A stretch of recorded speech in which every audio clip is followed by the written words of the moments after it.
government in waiting, but a party that has the wherewithal to take us from this sorry state that we find ourselves in at this point in time. At no time in our history has this party ever been a one-person party, male or female.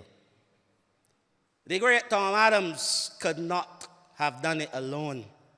He had a team of excellent persons with him, and so did Errol Barrow, to be fair. The 14 years that we experienced economic growth and social development in this country under Owen Arthur was not done by one person.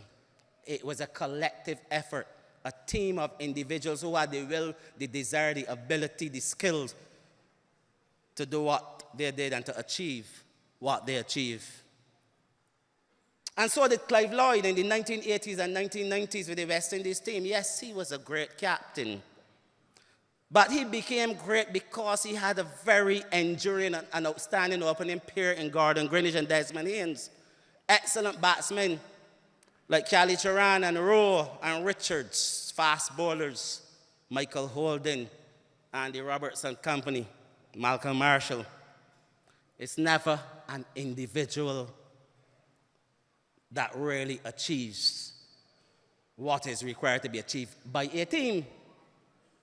And that is very important, ladies and gentlemen, very important. And I say this here to you.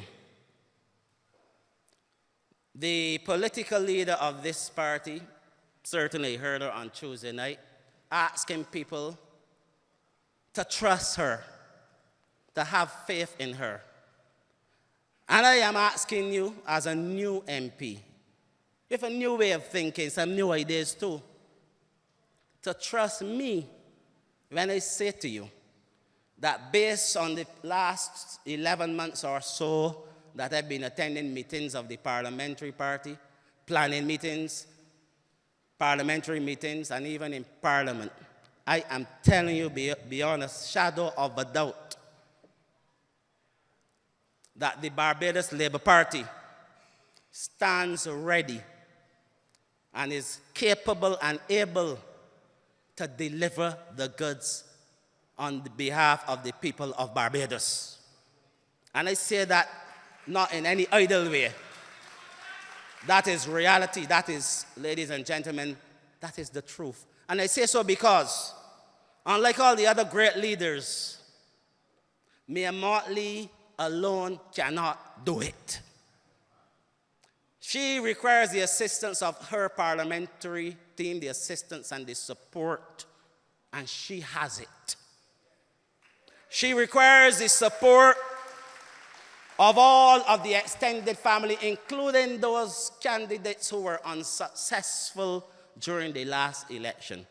And you may not recognize it. We have some candidates that were defeated at the polls, but have not lost their intellect, have not lost their desire to serve this country. And they have been continuing to do so in several ways. We have people who have been volunteering their time and their effort for love of this country. And now I ask those of you who may not be members of the Barbados Labour Party, because, let me say it, and nobody has given me a script. I am saying this from my heart. The Barbados Labour Party cannot do it alone, given the gravity of the situation that confronts us. This has to be a collective effort. This has to be an effort where country is put before party. And so those of you who may be sitting in this audience who may not be Barbados Labour Party, who may be independent, or who may be even Democratic Labour Party, but you are saying enough is enough, the government is not doing what the government is supposed to do. In these times, I am saying to you that we need you, and you need us, and we must go hand in hand forward if we are to save our country, because this ship called Barbados is sailing through some very murky waters. And unfortunately, we are delaying and hem and hawing, as we would say in Bajan parlance. But at the end of the day, the longer we wait to do whatever is required, the worse this country will become. And the last year or two has shown that in no uncertain terms. We've tried all kinds of strategies, budgets, and everything, but the situation continues to worsen. I am saying to you that we need to chart a new direction, ladies and gentlemen. And that new direction is exactly what we are doing or seeking to do with these people's assemblies. Because politicians alone don't have the answers. This requires a monumental effort, and an effort that will touch the lives of each and every sector of this great society that we live in. I am saying to you, ladies and gentlemen, that the time is ripe. And I'm telling you as a man who served in the military, where leadership and all of those great things are important. I'm saying to you, out of the ashes, the phoenix rises. Out of adversity is when great men and women emerge. And that is what we have to do, ladies and gentlemen. Not because you're wearing red and you're the Barbados Labour Party, but because you are Barbadian citizens that do not want to see your country and my country go any further down as it is going at this point in time. And I'm saying to you then, therefore, like I said, I was at Foundation on Tuesday night. And I'm going to make an appeal to my fellow Barbados Labour Party supporters. Remember, because I heard some comments on the outside on Tuesday, this is not a political meeting. This is a chance for us to engage the general public. And I would ask you, if we really want to gain and to learn from members of the public who may not be associated with this party, I am asking you to give them the opportunity to air their views. If you are in the queue during question time, because time is limited, and you recognize somebody who may not, you know that is not from the party, allow them to speak. Allow them to ask their questions. That is the only way that we are going to really take this thing forward, because we as a party, we have internal mechanisms that we can utilize in order to get your ideas and to get the questions that you may have. And so, ladies and gentlemen, I want to encourage each and every one of us here this evening. The Bible says that weeping endures for a night, joy cometh in the morning. Based on the situation that confronts us, weeping will endure for several nights. Several nights. But I am persuaded that joy will come when the Barbados Labour Party, with the support and the assistance of the general public of Barbados, comes to the position where we are able to make decisions about the economic, social, and political future of this country. And if you remember Star Trek, in all of its manifestations, the latest one, I believe, Jean-Luc Picard, it starts by telling you that the Starship Enterprise will go, boldly go where no man has gone before. I am saying to you, ladies and gentlemen, that given the support that has been coming forward from the public, the ideas, with the meeting shoulder programs that Mia Mottley and her team have been doing in trying to touch base with even the least in our society to see what they have to offer. With all of the things that we have been doing, I am sure that the next Barbados Labour Party government under Mia Mottley, with the support of the general public, will take the ship, not the enterprise, but the ship called Barbados, to places where no one have ever taken it before. I am persuaded.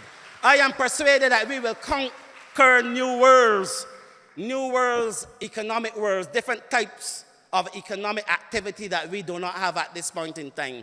I am sure that we will be able to do so. I am sure that we will conquer frontiers and horizons by the liaisons that we are establishing with the civil society in Barbados. And I believe strongly, and I'm going to urge my own party, that whenever that time comes, ladies and gentlemen, that we do not go away or move away from the things that we are doing now, that we continue to engage Barbadians of all walks of life, to solicit their views, to hear from them, so that we can make this place better than it ever was before. That is my desire, and I believe that should be the vision and the desire of each and every one of us who lives in this land and who is proud to say that we are Barbadians. Ladies and gentlemen, I urge you, those of you who are not politically persuaded, at least towards us, once you are here, make your voices be heard, speak, ask questions, make suggestions, because at the end of the day, it is the collective will of the people that will take us forward for a brighter and a better future. Ladies and gentlemen, I thank you.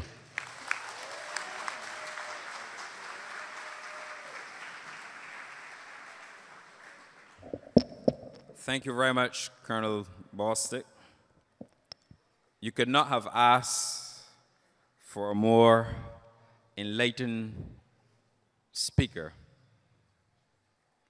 in Colonel Jeffrey Bostic, the MP for the city of Bridgetown. And this is what the Barbados Labour Party is about.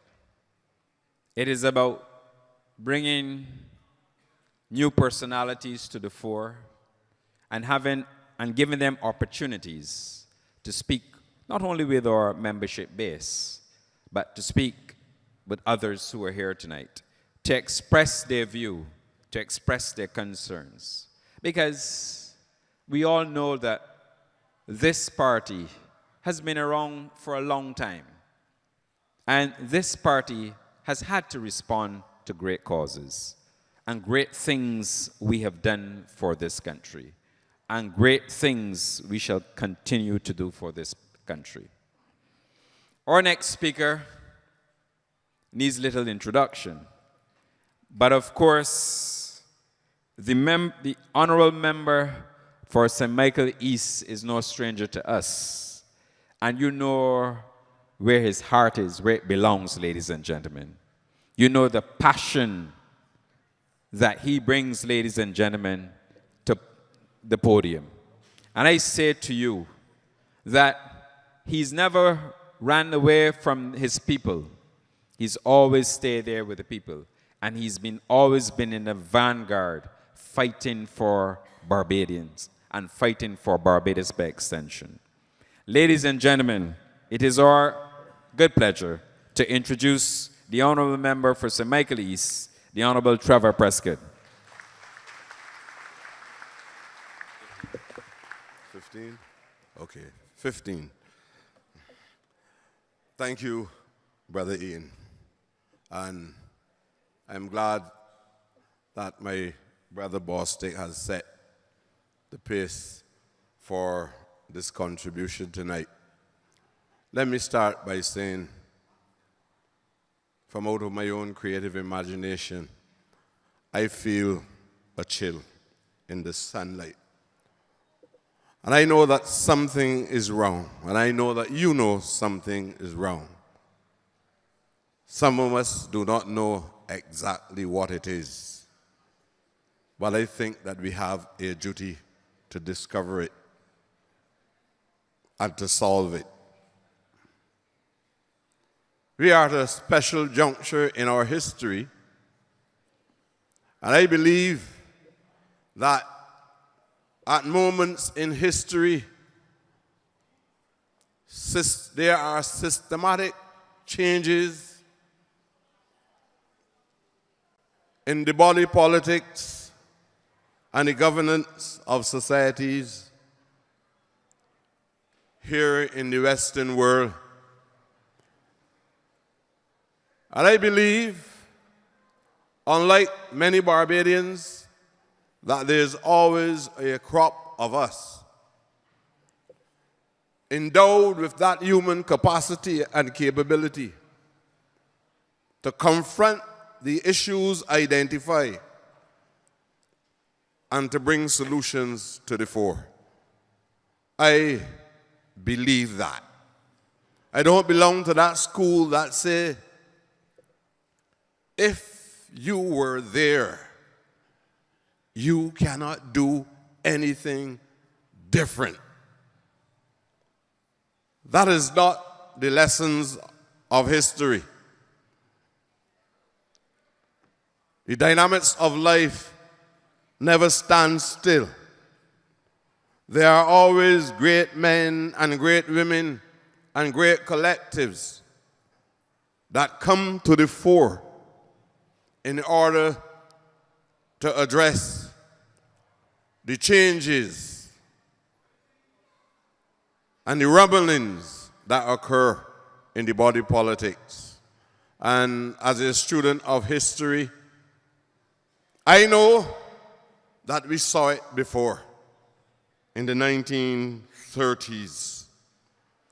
I know that we saw it not just within the geography or sovereignty of Barbados, but we have seen it as well in the Western world, where men like Hoover could not handle the range at this specific time in the history of the United States of America. And I am also prepared to argue with anyone that the collapse in the Western world in the 1930s were more severe than it is now. So I'm not going to fall victim to any false premises. People died by the thousands every day from starvation as a result of the Great Depression of the 1930s. And it took a new man with new ideas to come to the fore to rescue the United States of America from that great collapse in the form of Franklin Roosevelt, who introduced a policy that was unequivocally clear in moving the people forward. I know that in the 1930s, that when oppression in the 20th century was at the optimum, and it led to a great explosion in the form of what is described as the riots, which I said to you all, never let anybody make you talk about any riots, because it makes black people sound like fools. People coming to the fore, had no program, were just disruptive, and never knew what it is they want to achieve. Roosevelt knew what he wanted to achieve, and so was the working class people of the 1930s. You understood then what you wanted to achieve by breaking the backs of colonialism. But you might not support the same methodology then, but that is when capital comes in confrontation with labor. And we are now on the same path. Not on the path of conservatism, but neoconservatism. Once again, capital and labor comes in contact and in conflict. And labor is seen in the equation as a marginalized entity in all analysis that I have heard. Nobody cares about workers being sent home. You argue that you can dismiss workers, send them home, make them hungry, and stabilize the economy. It is a warped philosophy that not even Roosevelt, with his liberal understanding, but very flexible, would have never supported or argued from such a premise. You watch our people with an image reflecting you, because I am, because you are. Reflecting you. And you hear about your brothers being dismissed, jettisoned, marginalized, and alienated from mainstream in the society. And people argue in a state of laughter and smiles. I don't know how people get it done, but I feel great pain when I see ministers and individuals discussing a problem as serious as that and can find time to skin their teeth.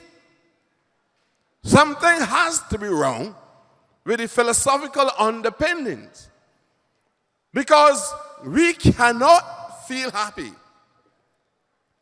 when a system says to us that you must think about profit first before you think about people. That is where we are in our history. When Grant Lee Adams came in the 1930s, we recognized that there were systemic problems, structural problems, and a man came on the horizon then to change the path of history. It was not easy. Some will trivialize it. Some will make superficial analysis of the reality of the 1930s. But the courts were controlled by a certain type, social type. The administrative staffs in all the schools across Barbados was controlled by a certain type. The executive, the judiciary, and the legislature was controlled by a certain type. So it would not have been easy in an environment like that to be able to work and put a system in place that would allow all of you who can hear today and understand simplicity like what I'm delivering to you. You would not have been able to understand certain complexities, but what you know is that people were relegating you to the lowest level of the social and economic ladder in this society, and that was not for you, because you are equivalent to any other man or woman on planet Earth. And I feel that distress that all of us that are human beings ought to feel. Because I believe that we have to develop a philosophy that drives us to our destination that is extremely clear without having to leap over any encumbrances, but move the encumbrances out of the road if required in the circumstances. We cannot live in a society where we take lightly institutions that were born, like the trade union movement. And I want to tell you, if you are not conscious of what you're doing here, I personally believe that this institution in which we are all assembling in tonight, it needs to be a permanent part of the governance of this society. Just like the birth of the trade union movement is assembly for a people, an intelligent people, far more intelligent now than they were in the 1930s during the Great Depression and the uprisings, that we must demand from even the Barbados Labour Party a place in the governance by allowing us to express our views about how this country must move forward. And I'm extremely pleased tonight that other people, as a consequence of their presence, understand clearly that we must play a meaningful role in this country's development.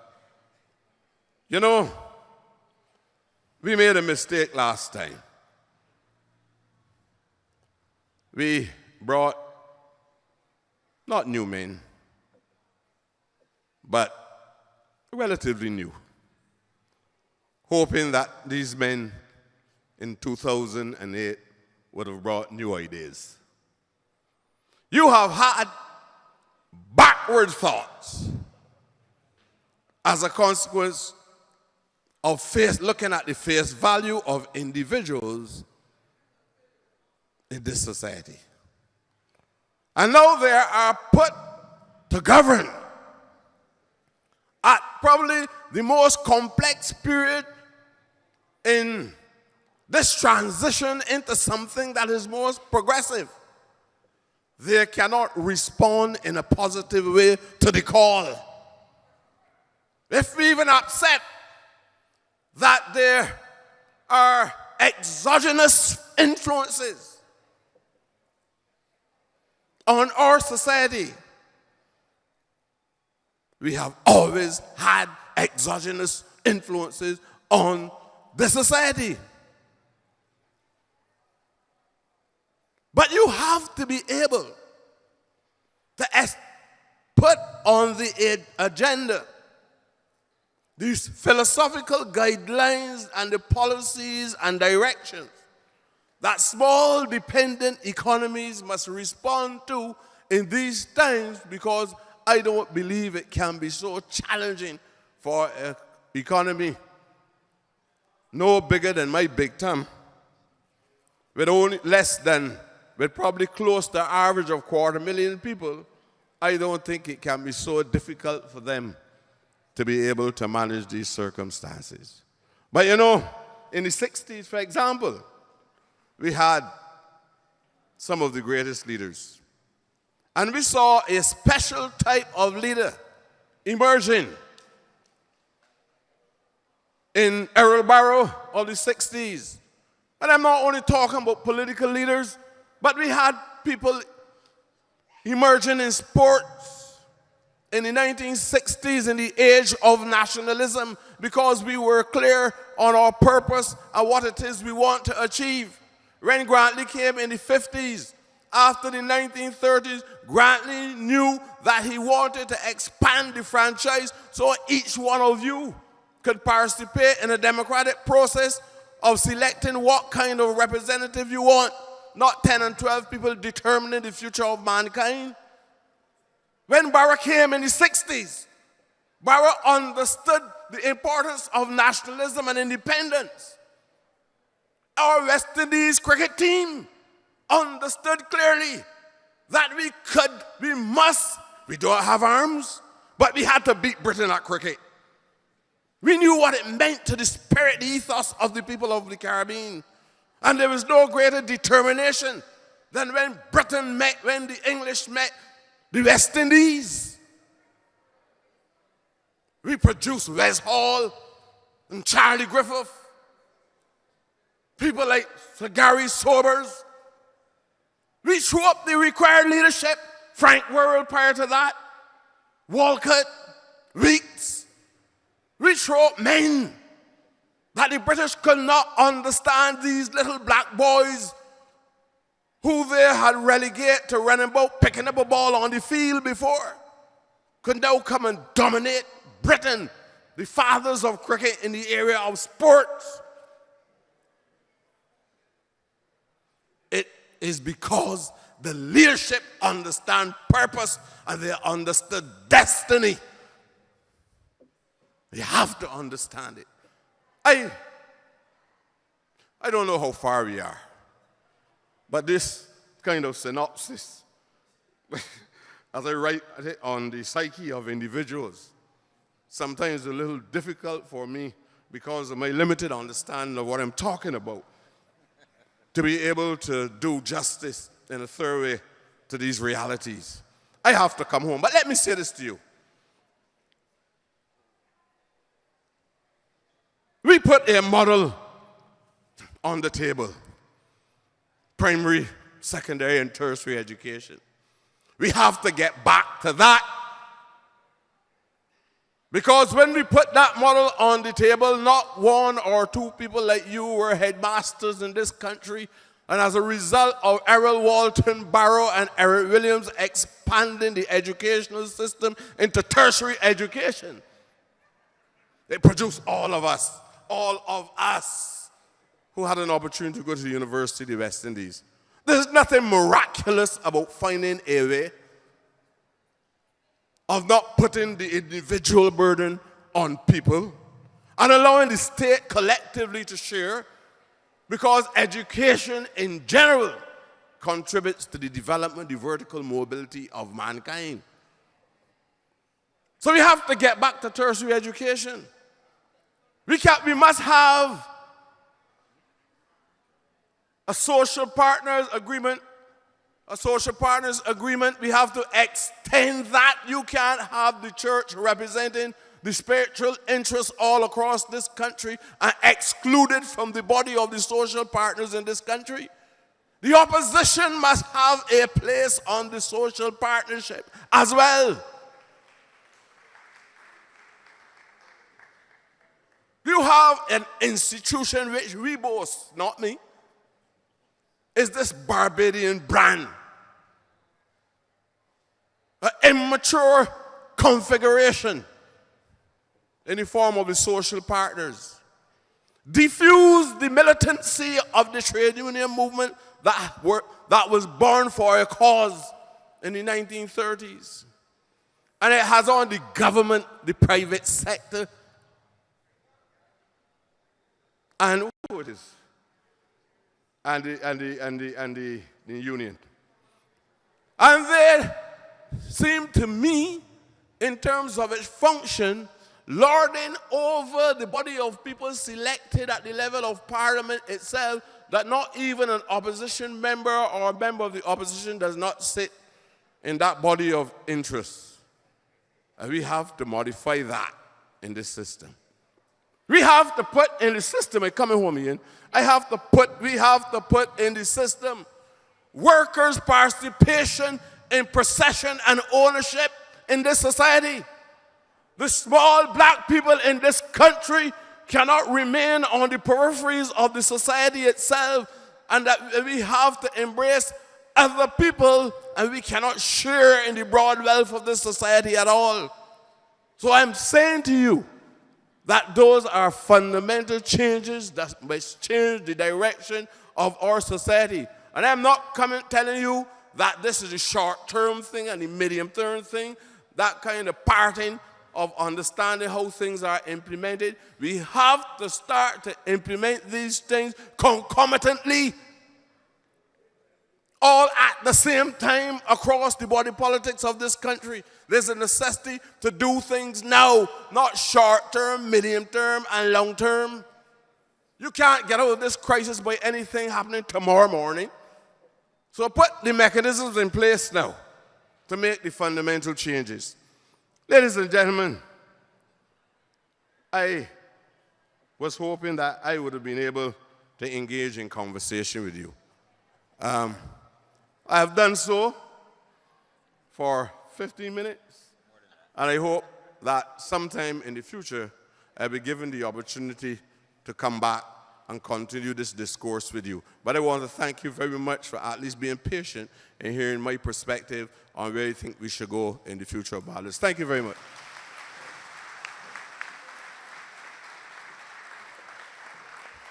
Thank you very much. You had more than 15 minutes, of course. We are here tonight because we love Barbados. We're here tonight because we believe in Barbados. We're here tonight because we want better for Barbados. Because we know that there must be a better way. And that is why tonight we have come here in the form of the People's Assembly to tell you that better can be done. And we shall move quickly on. It gives me great pleasure to introduce our next speaker, the man who served this constituency for 2 terms as the Member of Parliament for St. Michael West. Ladies and gentlemen, let's welcome Reverend Joseph Atherley.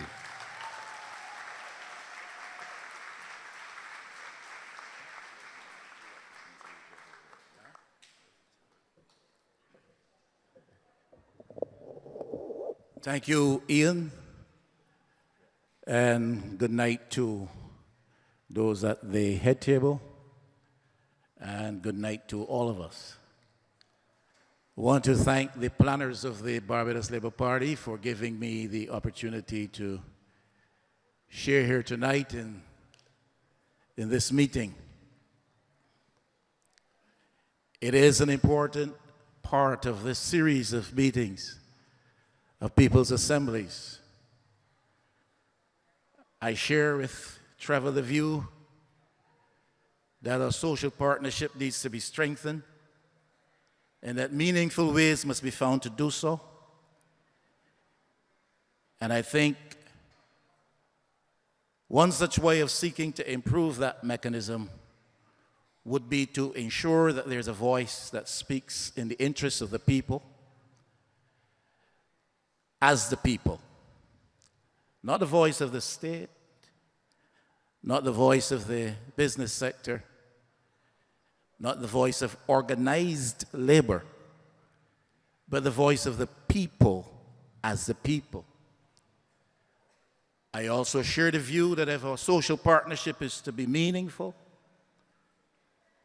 and to have a sustained, significant role in the development of our economy and society, we've got to be big enough and mature enough to include the view and the presence of the opposition.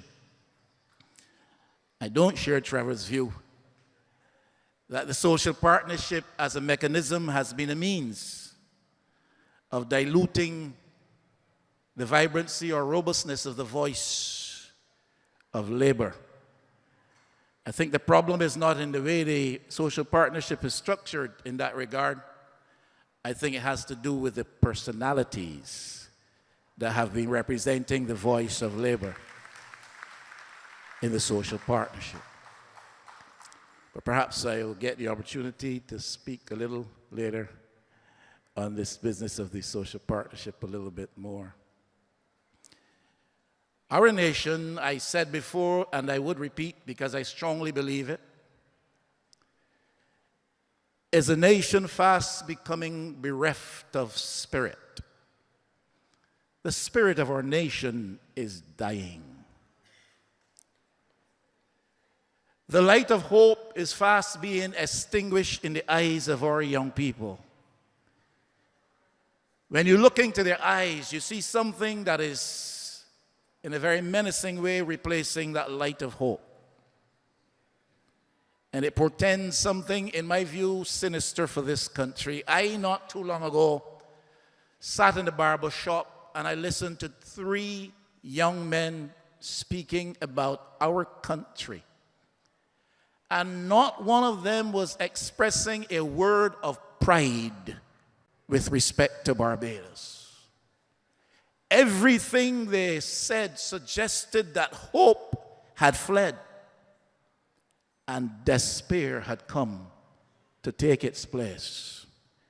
And for them, Barbados was no longer the place to live because it afforded them no opportunity which they could see in the immediate or distant future. So life for them must be lived elsewhere.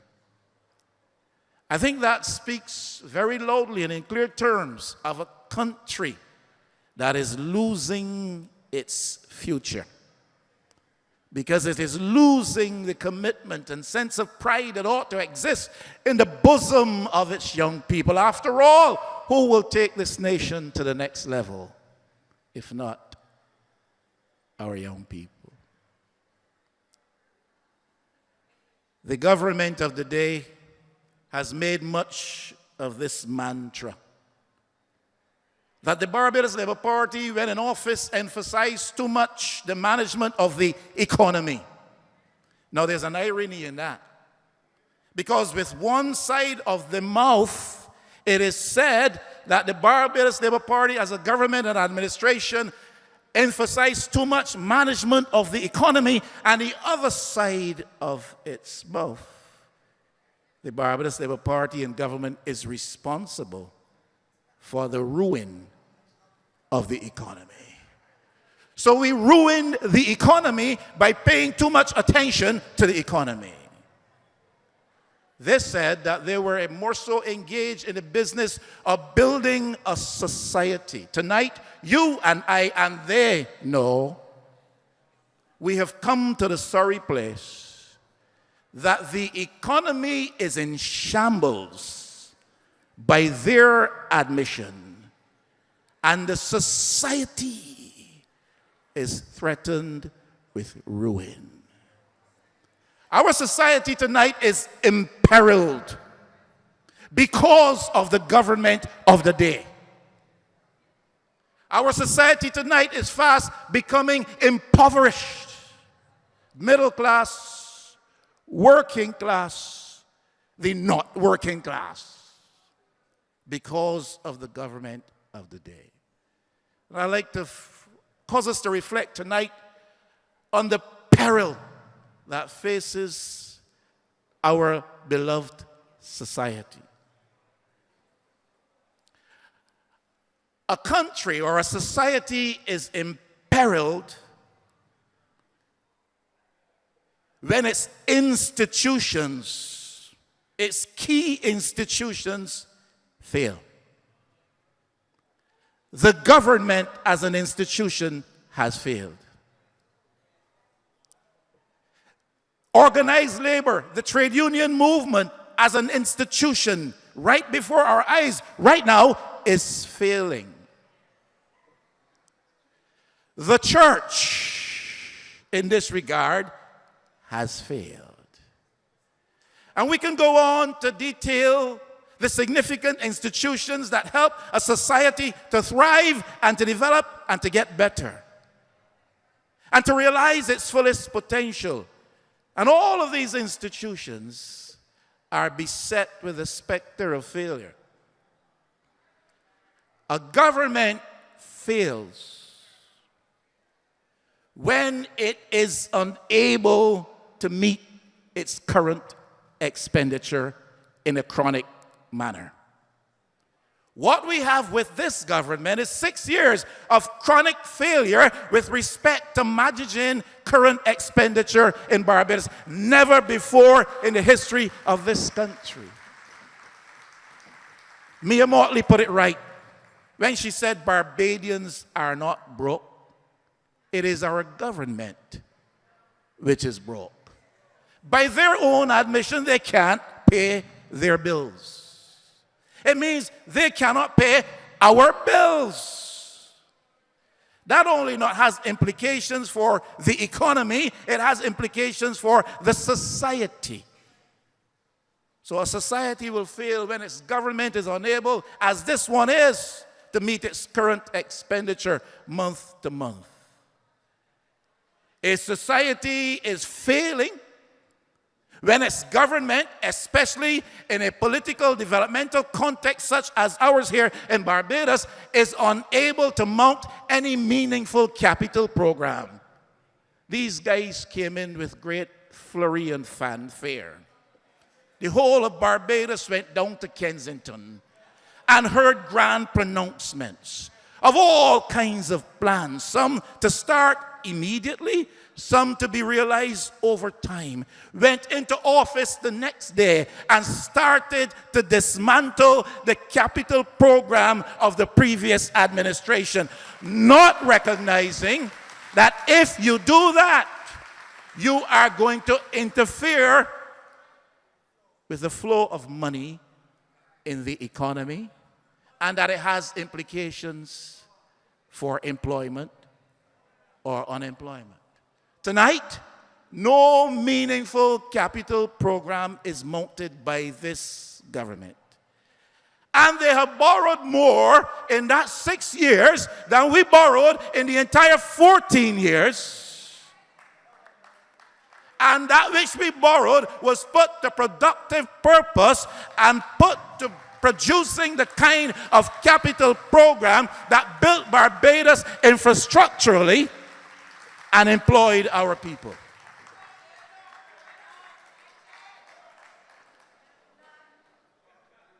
A government is failing, and the society will fail when that government cannot speak with certainty about investment.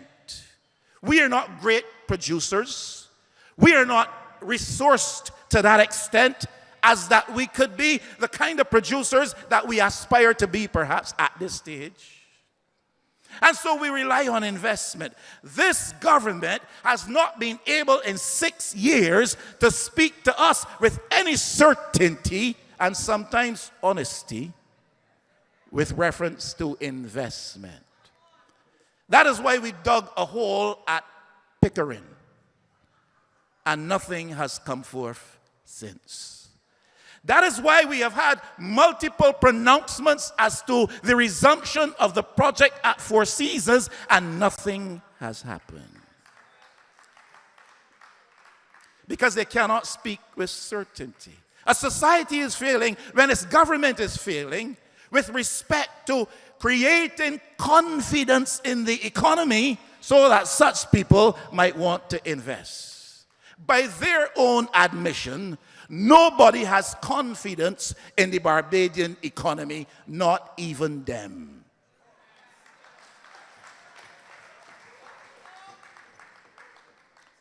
A society is failing when its government is unable, in a context such as ours, to deliver on basic social services. Now, we're not talking about sophisticated aspects of any social service infrastructure. We're not talking about the most up-to-date, state-of-the-art pieces of equipment for the Queen Elizabeth Hospital. We are not talking about that because there will always be constraints with respect to those things. But we are talking about basic things like toilet paper and soap and bandages. Basic social services, such that those who are medically knowledgeable by practice are afraid that Barbadian lives will be lost in that institution because the government of the day, in building our society, has neglected to remember that the economy must be strong enough to provide for at least the basic social service amenities in Barbados. And the society will fail. And the government will fail when it is unable to create the kind of environment in which employment numbers will rise. Since these guys come to office, the unemployment figures have been rising. They're building a society of unemployed people, because unemployment has been rising. The state, in our context, because of the limited capacity of the indigenous private sector, and especially in these days because of the competition for foreign direct investment, the state, in a context such as ours, must be able to absorb numbers in its employ. I am not quickly going to buy into the view that the public service at 27,000 bodies in Barbados or whatever is too large. You can only accept that statement if it is applied to a specific context. It is too large now because the economy has been shrinking.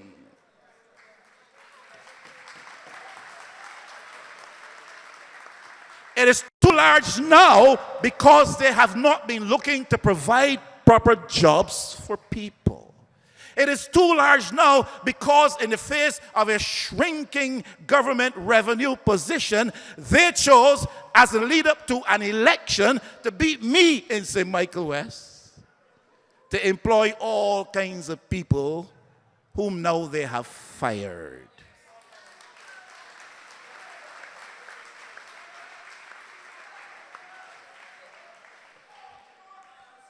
He telling me to stop, and I no start. And they don't let me talk often. And I like to play as a team player and obey the rules. But when you come down St. Michael West, things different.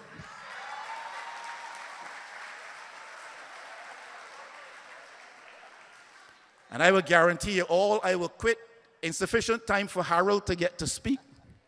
And I will quit in sufficient time for David to get to speak. I am not too sure about facilitating anybody else.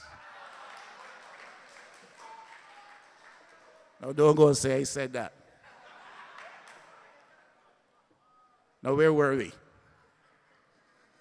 Come on, where were we? At church, somebody was shouting. Somebody was shouting, tell me where we were. This government has no credibility. Societal failure is part of the outflow when a government has no credibility. They told us they had something called a medium-term fiscal strategy, and they repeatedly said it is on track, we are on target, and then they abandoned it as a failure. They said there's no need to worry about the foreign reserves. Now we got to go to Cayman and borrow a loan from some Credit Suisse with draconian rates attached to it just to prop up the foreign reserves and to come and tell Barbadians, we all right, we are at 14 weeks. All of a sudden, foreign exchange flying out somehow, and they don't understand, and we're not supposed to have had a problem with that. This government has no credibility. But beyond credibility, this government, hear me now, and I make no apology for saying this government, though just elected less than 1 year ago, has no moral authority to govern this country.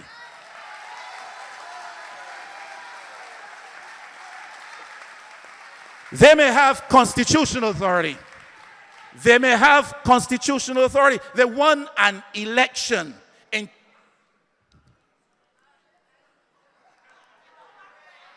Hear me.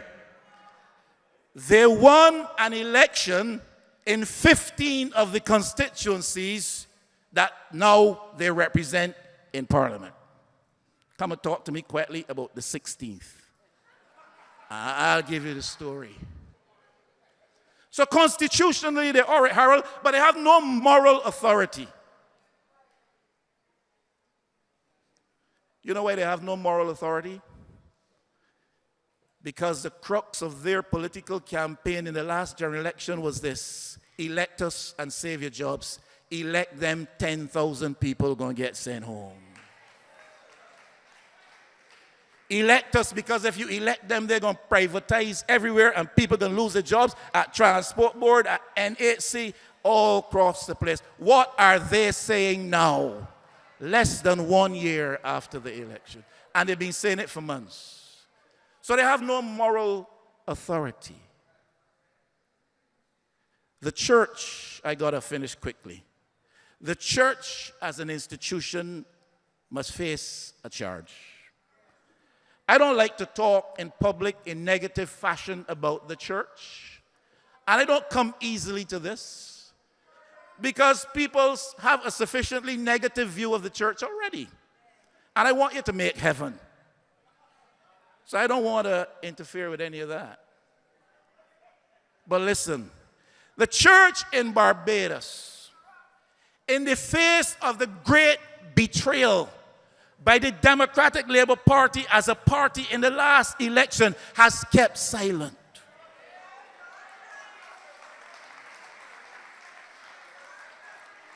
In the face of all that is happening, the church has either been passive and inactive, which it ought not to be, or it has been complicit with the government in betraying the aspirations, ambitions of Barbadian people.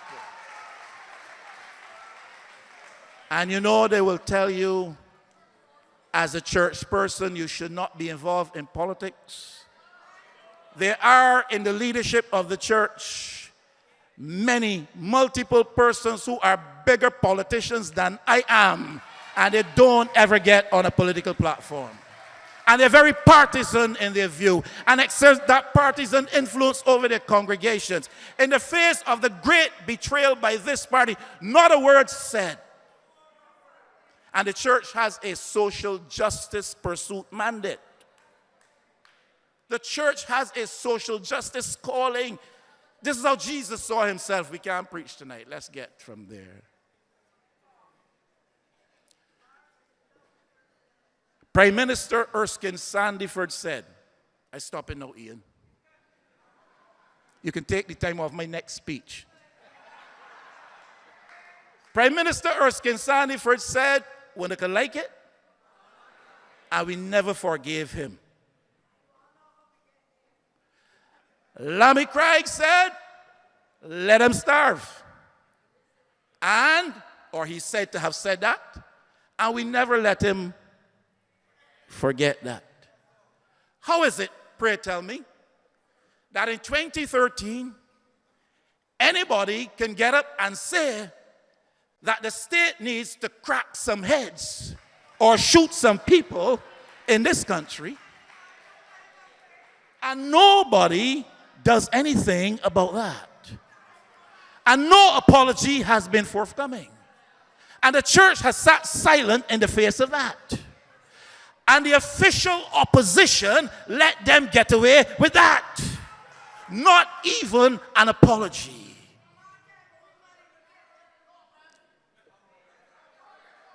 Where are my people? No man, no matter where he sits, if he has said that, whoever it was that said it, if he had said it in Mia Mottley's cabinet, he would be fired. I am sure about that. If he had said it in Arthur's cabinet, he would have been fired. And not only fired, but fired summarily and in the worst way. He would get the message. And all others would get the message. And would fall in line. But we are about cracking heads and shooting people in our beloved Barbados in 2014. And the church ain't get up and say a word. You know, in the 1970s, 73, 74, a man called Harold Critchlow kicked up a storm in Bridgetown because Errol Barra attempted to do one or two things which he didn't like and which we didn't like. And he kicked up a storm. It's celebrated in song. Now people can talk about shooting you and cracking your head, and nobody says or does anything. And not even an apology. And the church, nary a word. Where's the voice of the church? Ian, I finish it now.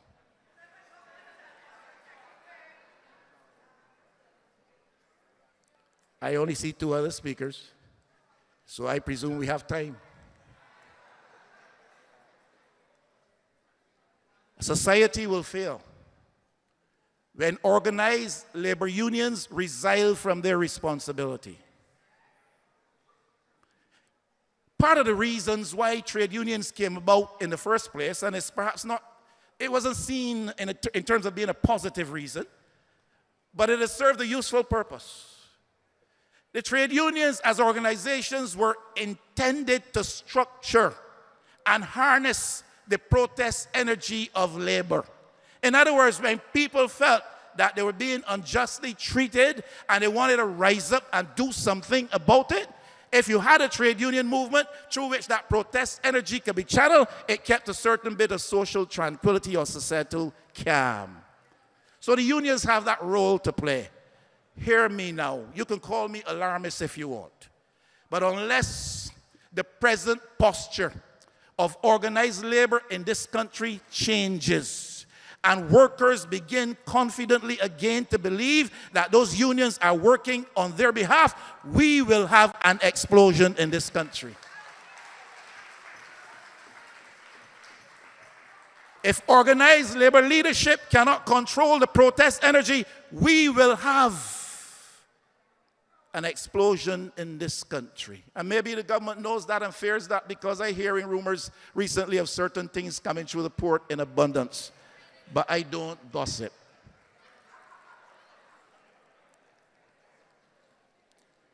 And unions cannot resile from, they have allowed the dismantling virtually of the social partnership by being soft in their position, by being lax in their posture, almost appearing complicit with the government for whatever ends. They have been complicit with the government in a wage freeze for Barbadians over the past 5 years. They have been complicit with the government, in my view, in the face of the devaluation of the purchasing power, the capacity of the Barbadian worker, the consumer in this country. We have had a virtual wage freeze and a virtual purchasing money devaluation in Barbados without having a formal external, what they call it, devaluation. That is what these unions have allowed. They have sat quietly while construction privilege in this Barbados has been consolidated in the hands of one or two major companies. Not realizing that when that happens, other companies must send home people. It's work to the detriment of workers. I finish because they can talk bad about me tomorrow. But hear me. The unions need to come up to the plate. The church needs to rise up, step up to the plate. The government, it is beyond their capacity to come to the plate. The Barbados Labour Party must relieve them of the burden of government responsibility in this country. The psyche of the country needs to be healed. The psyche of this country needs healing. But if the Barbados Labour Party is to provide that healing, the Barbados Labour Party must heal itself.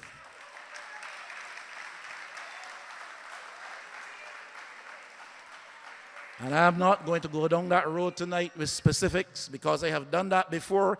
Before we went out of government, I was talking those things. Those who know you will tell me. But I won't talk them tonight because we are at a certain point in things and a certain climate obtains. But we need to heal ourselves. And Harold, I was going to talk about the media, but I will not go there because the time has gone. But we got a media that is being marginalized and silenced. CBC is now the institutionalized voice of the government, and nobody does anything about it. The other media houses are being made subject to infiltration and intimidation before the courts and with law enforcement, and nobody's saying anything about it. We will wake up one of these days and find that this seeming innocent but incompetent government has the competence to put a stranglehold around the necks of Barbadians, and our freedoms will be lost. We need to rise up. We need to rise up. I make an appeal to my parliamentary and party colleagues to lead the charge. Lead the charge. Forget Mia Mottley, forget Oinafa, don't be distracted. Lead the charge. Lead the charge. And if you in Parliament can't lead the charge, I will get together those of us outside of the Parliament and we will lead the charge.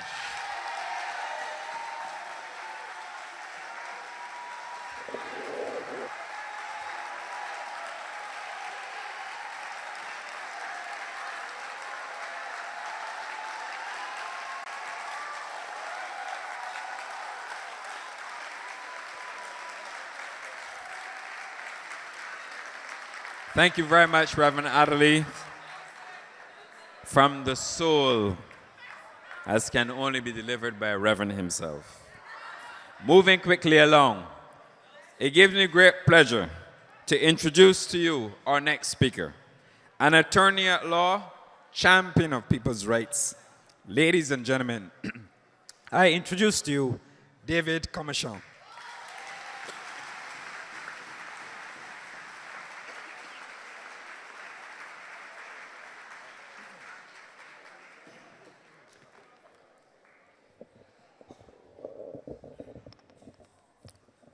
Ladies and gentlemen, brothers and sisters, good evening.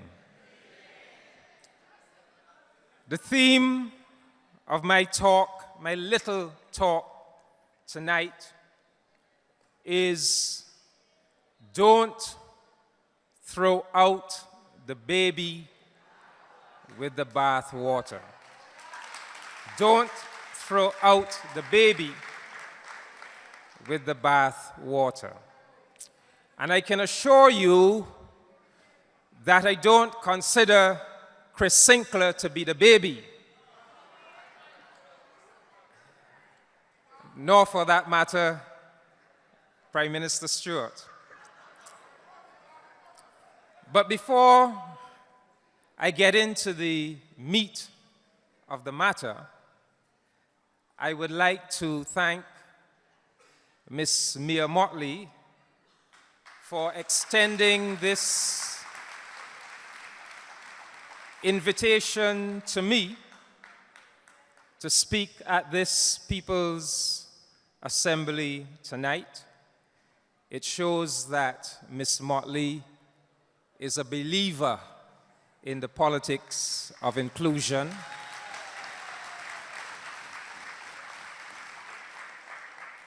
I would also like to commend her for the role that she has played and continues to play as a pioneer and role model for women in politics in Barbados. And of course, I speak as the father of 2 girl children. I know that there are still glass ceilings in this society that women need to break through. And you know, sometimes I can't help but wonder whether some of the obstacles and hindrances that have been placed in her way as she seeks to go forward are not the result of a negative streak of male chauvinism that still exists in our society today. Something for us to think about. Now, let us get down to the business. Barbados is in crisis. We all know that. Some people say it's an economic crisis. I disagree. It is a political crisis. It is a political crisis that manifests in an economic way, but at the heart of it, it is a crisis of a lack of political leadership.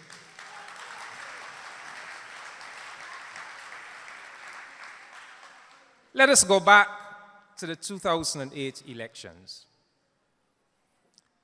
The then opposition Democratic Labour Party focused all of their attention on winning the elections. But clearly, they failed to work out any plan or program for running the country once they won the election. They came to office without a plan or a program for running the country. They also had the misfortune back then of being led by a leader who was more interested in a kind of politics of public relations, a kind of cult of the personality, as opposed to getting down to the nuts and bolts of running a government and running a country. And so they began their term with that weakness. And to make matters worse, they came to power when there was an economic recession. So you come to power without any plan or program for running the country. You have a leader who is more interested in promoting his image than in getting down to the nuts and bolts of governing. And to compound matters, you're confronted with an international recession.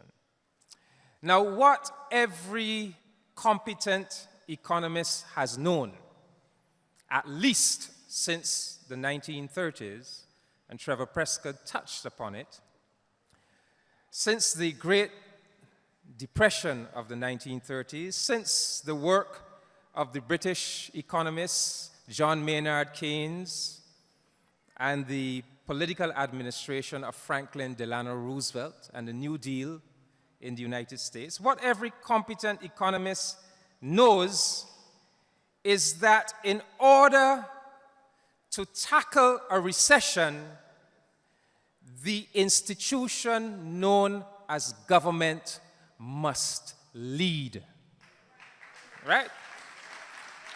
The American government under Roosevelt had to take the lead in fighting the 1930s depression and taking America out of the depression. The institution known as government has to lead the battle. It cannot be left to the private sector. It cannot be left to non-governmental organizations. Government has to lead the battle. And government has to lead the battle with economic growth and development projects and policies. You can't fight a recession. You can't take your country out of a recession unless you are bringing forward economic growth and development policies. Now, we have 6 years have passed. We are yet to see this administration wake up to the reality that they have to lead in order to take Barbados out of recession. And we certainly have seen no economic growth and development projects or policies over the past 6 years. Now,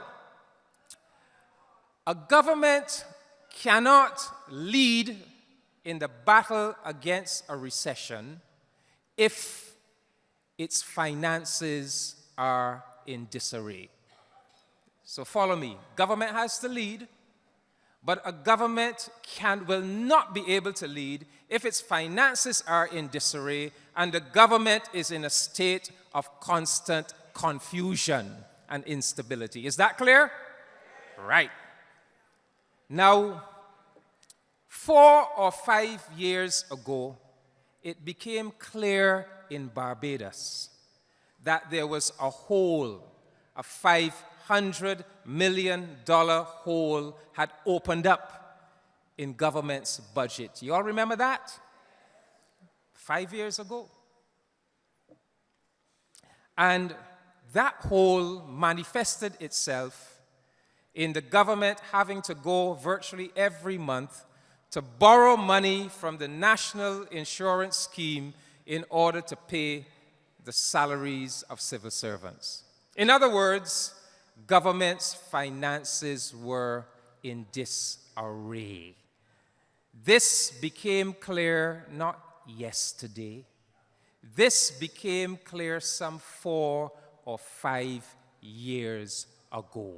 Now, if that government had any economic understanding, they would have understood 4 or 5 years ago that their finances were in disarray, that they had to do something about it. That is, they had to rationalize their expenditure. And they should have been working with the trade unions 5 years ago on a gradual program of rationalizing the structures and procedures in the civil service, cutting down government expenditure in order to get their revenue and expenditure into a better balance. If they had done that,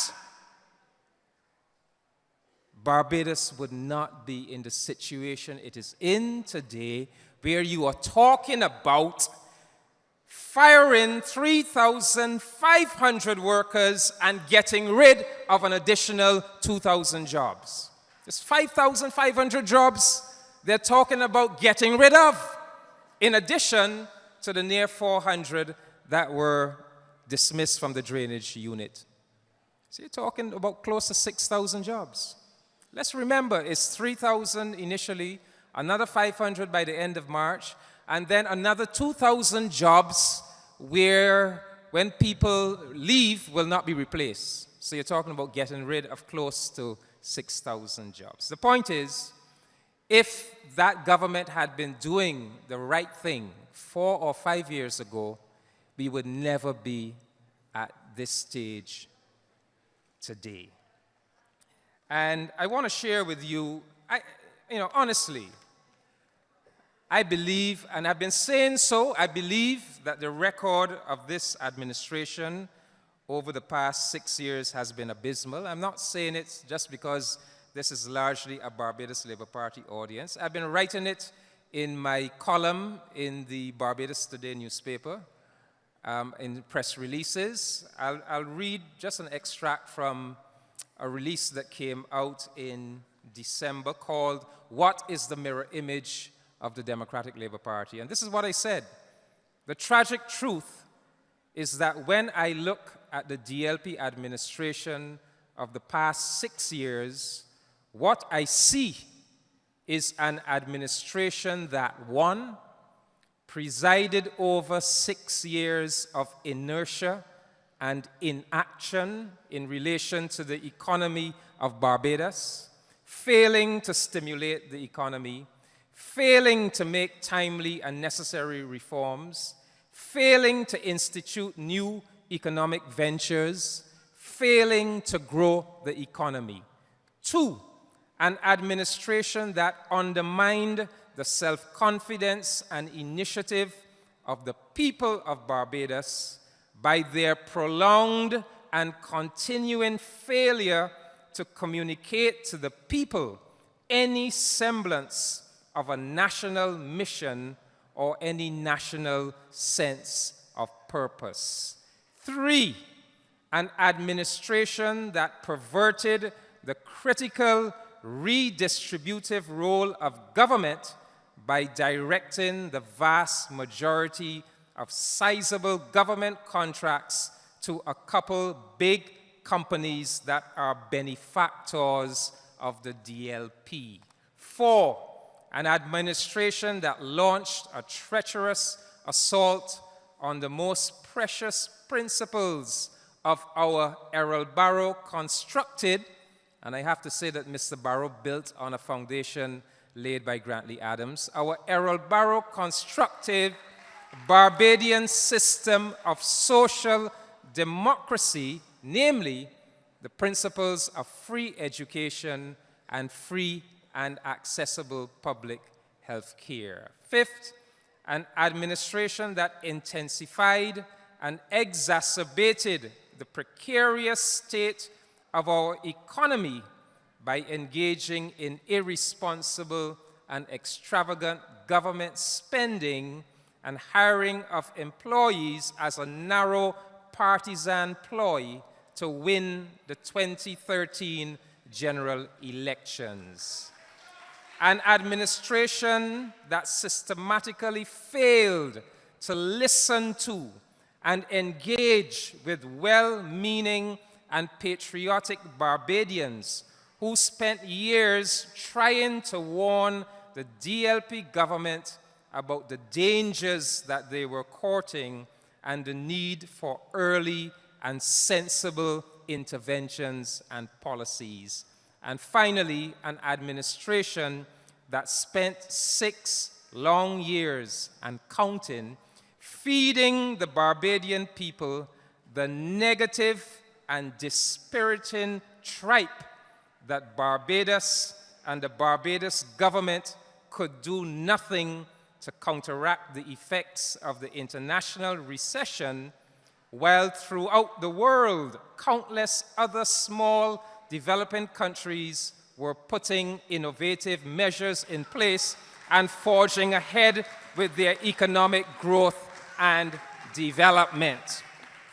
That is what I wrote in the newspaper back in December of 2013. So, this is where I get to my theme now. Don't throw out the baby with the bath water. As a result of this abysmal record, Barbados and Barbadians are in crisis. There is a sense of despondency that is sitting over this country. As a result of this abysmal record, the image and reputation of the institution known as government is at its lowest ebb ever. The institution known as the public sector, as a result of this abysmal record, is under serious attack.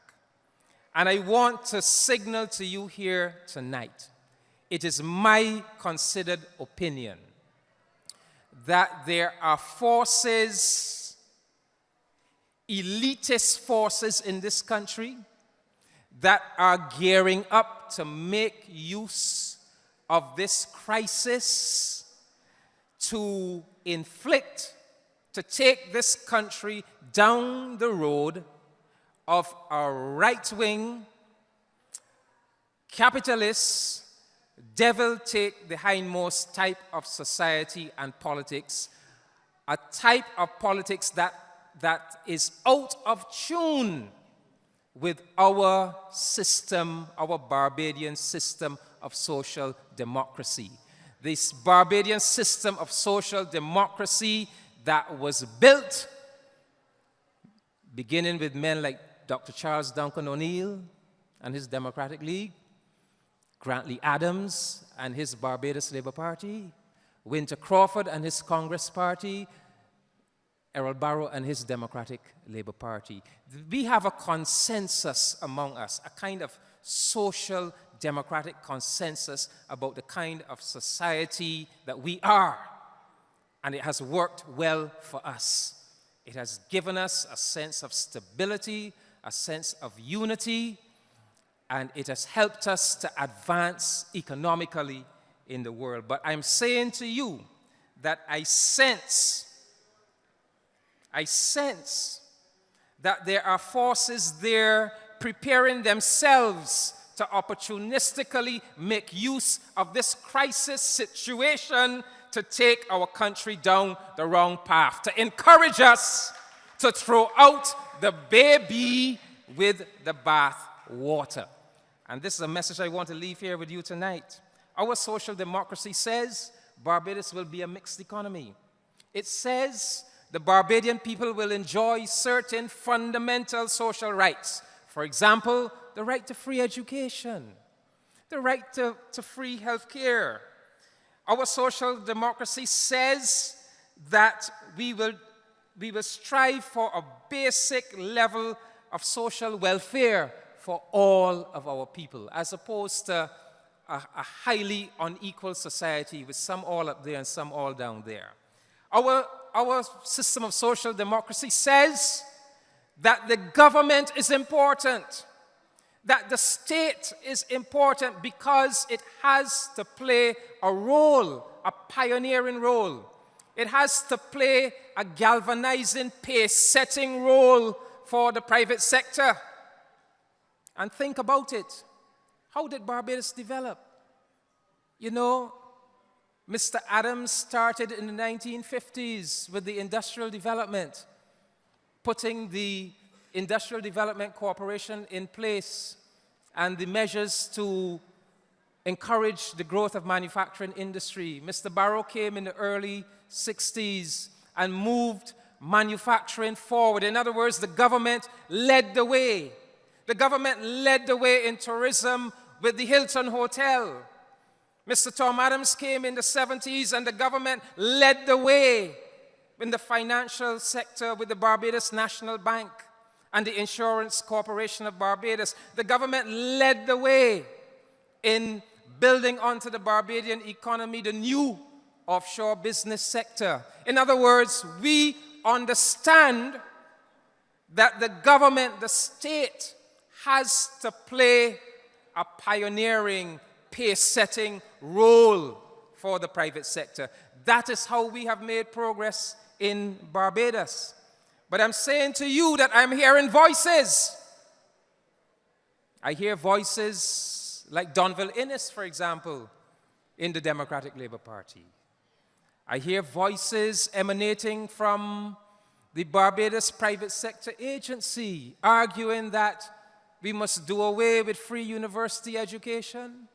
We must do away with free health care, that there must be means testing at our hospital, that in other words, when a Barbadian falls ill, and goes to the hospital, that he or she should be means tested to determine if he should be made to pay to get medical before he or she gets medical attention. They are now talking about a minimalist public sector. I have something here I was reading where a speaker at one of your assemblies, half of the statutory organizations here have little reason to exist. Somebody calling for half of the statutory corporations to be handed over to the private sector. What are we talking about? Child Care Board? The Sanitation Service Authority? The hospital? That protecting the interests of workers needs to be rethought. In other words, the point I'm making, brothers and sisters, there are people who do not share the philosophy that you share. If you are a true member of this organization, a true BLPite, if you are rooted in the philosophy of Grantley Adams, of the Barbados Labour Party that was formed in 1938, that has come through the decades, you are a believer in the basic concept of social democracy. There are people who are getting ready to use this crisis to dismantle many of those good things that have brought us progress, that has brought us to where Barbados was lifted up at one stage as the number 19 country in the United Nations Human Development Index. And I'm only saying to you, be very, very careful, because you're going to find some of them in the Democratic Labour Party, you're going to find some of them in the public sector, you're going to find some of them in the trade union leadership, and you may find some of them among you as well. Be very, very careful that you don't allow anybody to encourage you in responding to this crisis to end up throwing out the baby with the bath water. Now, I got to say two things first. I can't just end on a negative note like that. I have to point a way forward, correct? Yes. And I want to point a way forward in two respects. I want to point a way forward. I want to point to the politics of the way forward as I see it. And then I'm going to point to the policies, the immediate policies of the way forward. The politics of the way forward as I see it. Joe made a very good point. This Democratic Labour Party, I would go beyond Joe though. Joe said that they ran the campaign on the basis of a vote for us is a vote for job preservation. But they went even further than that. What they said to the Barbadian people was this. They said, look, we cannot do anything about the economy. We cannot stimulate the economy. We cannot grow the economy. We cannot ease the pressure on the Barbadian people. We can do nothing. The only thing we can do for you is that we can promise you that if you vote for us, we will save your jobs. Your jobs are secure. We can't do anything for the economy. We can't ease the pressure on you. We can do nothing. There's only one thing we can do, and that is we can guarantee you that once you vote for us, there will be no job losses in the public sector. That was the basis on which they were elected. Now, if you are elected on that basis, and then the one thing that you said you will do for the people, you turn around now and do the exact opposite in less than a year, you are going to be an administration under constant attack and in permanent turmoil. And if you are an administration under constant attack and in permanent turmoil, you cannot lead a country. And you certainly cannot lead a country that is in recession. So, the politics of it, as I said, is this administration has two options. One option is to come to the country and to say to the Barbados Labour Party and the country, let us have a government of national unity. To say to the Barbados Labour Party, join us in a government of national unity. We will give you X number of the ministries to run. To say to other institutions, other important institutions in the society, come on board with us in a government of national unity. This is a special period. Let us come together and fight with the situation as a government of national unity. That is one option, right? Now, if they are not prepared to take that option, then the only other option is to go back to the polls. To go back to the polls.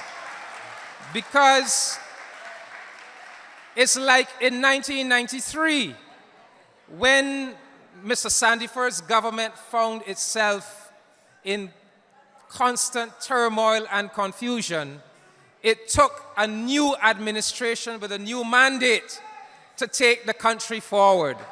So those are the only two options that I see: a government of national unity or a return to the polls.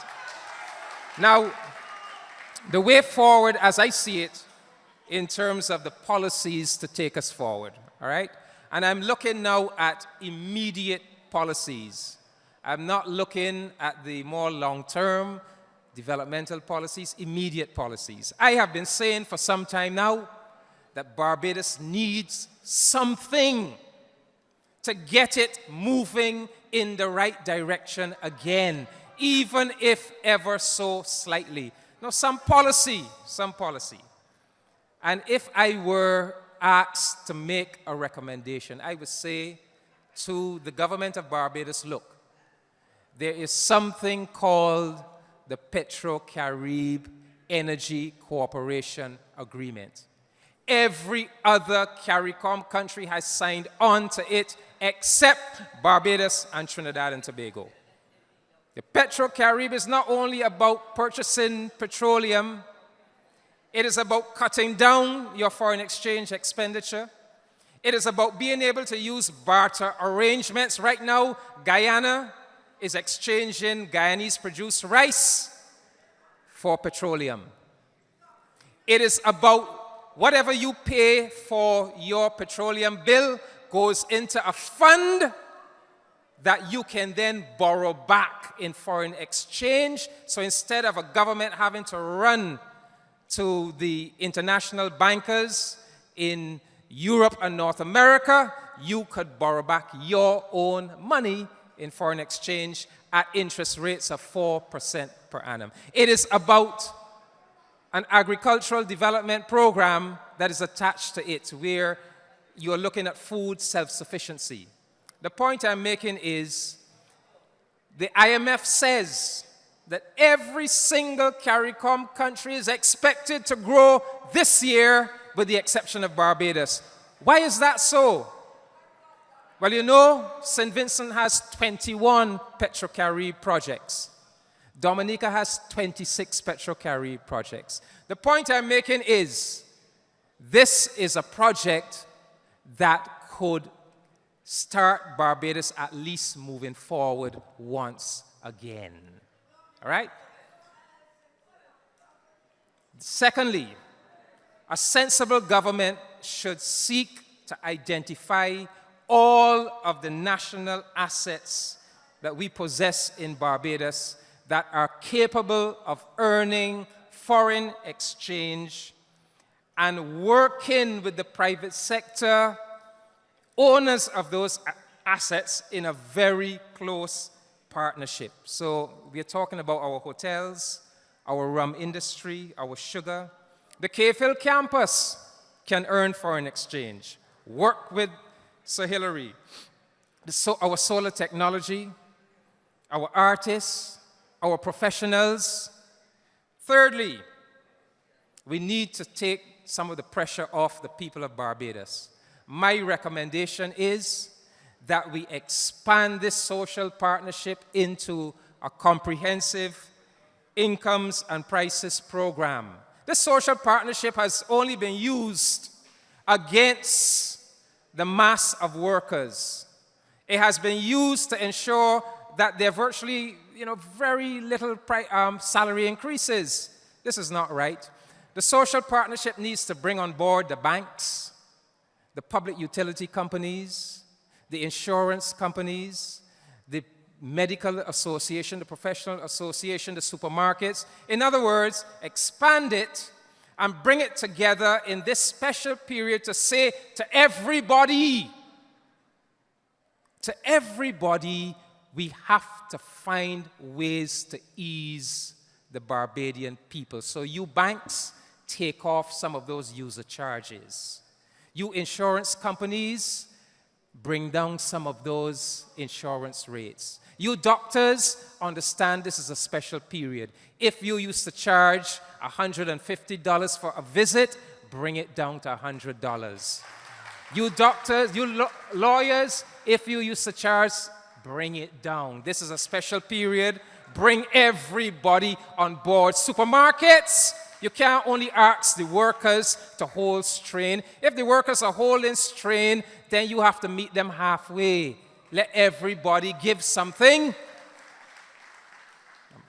Number 4, a simple thing we can do. Let us resolve in Barbados to make Barbados into a first world oasis in a third world space. What do I mean by that? Well, let us resolve that Barbados will stand out. I mean, it has stood out in the past, but let us take it to a new level in terms of personal security, the environmental aesthetics of our country, our level of organization, how our people carry themselves. Let Barbados be like a first world society in terms of its standards and how we present ourselves to the world in the midst of this third world geographical space. If we do that, and I'm talking about reform of our public sector, I'm talking about everything, a lifting of standards, right?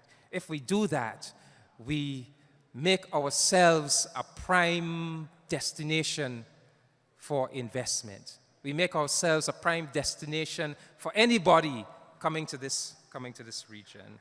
And two other things very quickly. A new approach to manufacturing. We have to bring a new approach to manufacturing. Barbados is too small. We need to conceptualize Barbados as one factory. Bring a cooperative spirit to manufacturing and centralize it. Bring the different producers together. Let them work together. Let them invest in the best technology that they share collectively, and let us build those economies of scale. Secondly, why can't we do like countries like Singapore that have been able to attract to their small nation some of the most advanced high technology manufacturing companies? What they have done, they have said to the different companies, look, let us join together, let us collaborate in setting up training institutions for our Singaporean workers. So the German company, the Singapore government, we will put half, the German company, you put half. We put the training institution in place. We train the workers to meet the standards of your factory or your industry. Secondly, if we claim that we have this special connection with Britain, why is it that we only look to Britain for tourists? Why can't we see Barbados if we have this special relationship, this special connection? Why can't we see British pharmaceutical companies, for example, setting up branch factories here in Barbados? British aeronautical companies setting up branch factories here in Barbados. British automotive factories setting up branch factories here in Barbados. In other words, let us think bigger. We have to think beyond us only being a destination for tourism.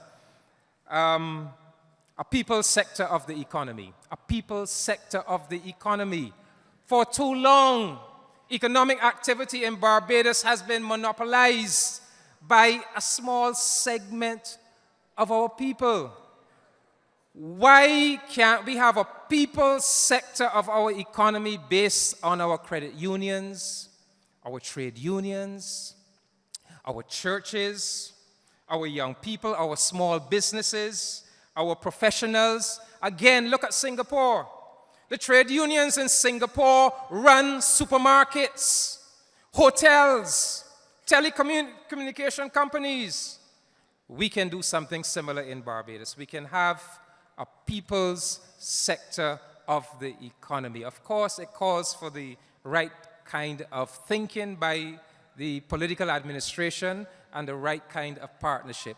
But brothers and sisters, those are just a few. There are many, many more. There are many, many more that we could put on the table. Those are some of the short-term ones. There are medium-term and long-term ones that we could look at. So, government of national unity, or go back to the polls. Thank you. Thank you very much, Mr. Commisiong. What a wonderful speech. Ladies and gentlemen, let me first of all welcome our leader, the leader of Her Majesty's Opposition, Mia Mottley, with her economic advisor, Clyde Mascoll.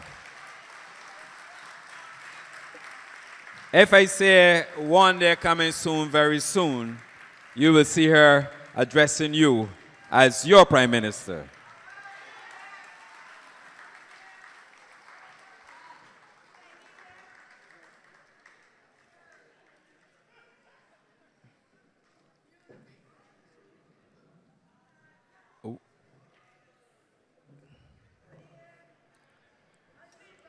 We are going to keep it rolling. We are running a little bit behind time, but the presentations are wonderful. Don't you agree? Excellent presentations. Time for the Dems to go. Ladies and gentlemen, our next speaker, again, he needs no introduction. He's a very distinguished gentleman. I introduce to you our next speaker, the chairman of the Nation Publishing Company, Mr. Harold Hoyte.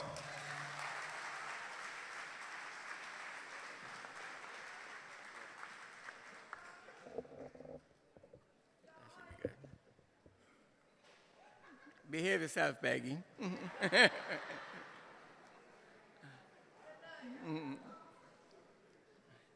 Thank you, Mr. Chairman. Good night, ladies and gentlemen.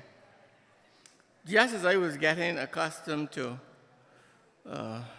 sitting on a platform with 5 politicians, they brought on 2 others. I'm the only non-political figure at the head table, but I have to tell you that I am going to be speaking about pure politics tonight.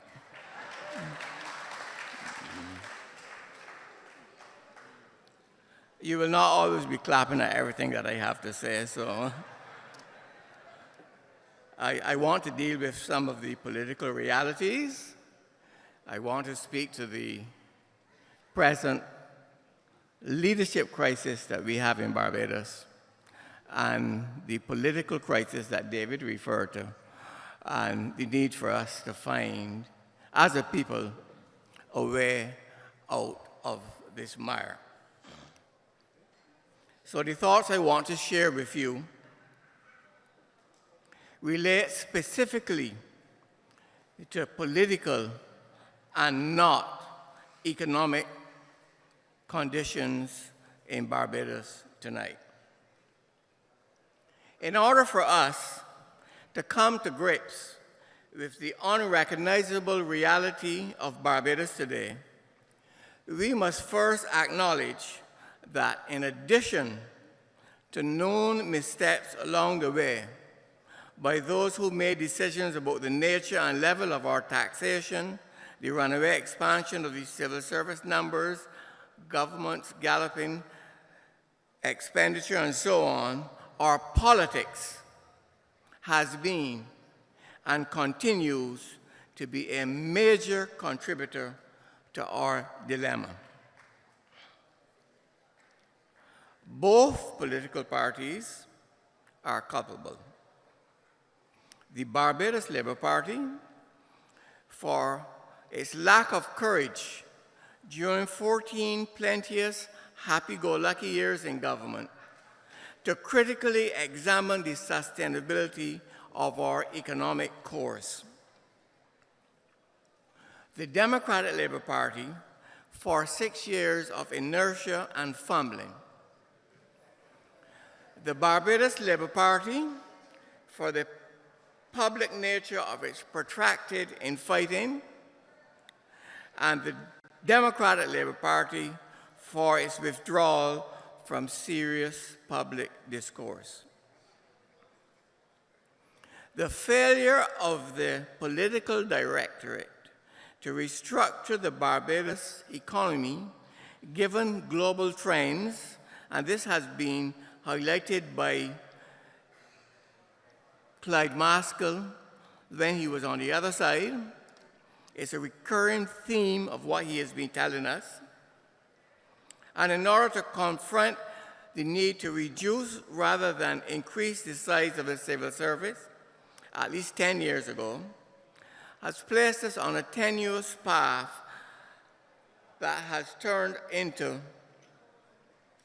a fairly hazardous existence for us. Unfortunately,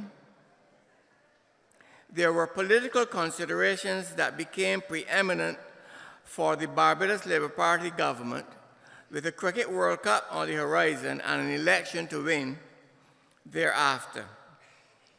Perhaps the hard decisions were being contemplated for the aftermath of an anticipated victory in 2008, but the deliberate hand of the electorate dictated otherwise. Then, the glory of an election victory after 3 terms in the wilderness was no time for the new Democratic Labour Party administration to contemplate economic restructuring. Much had been promised, and it was time to deliver on a range of things that sweetened the electorate, including cost of living, and cost of living. After that, the DLP showed a lack of courage to make the tough decisions in the light of an economic downturn, choosing instead to impose unnecessarily onerous tax measures to finance the big spree of new social entitlements, and embarked upon an orgy of freenesses, delivering and feeding from the fatted calf when times required a lean cuisine.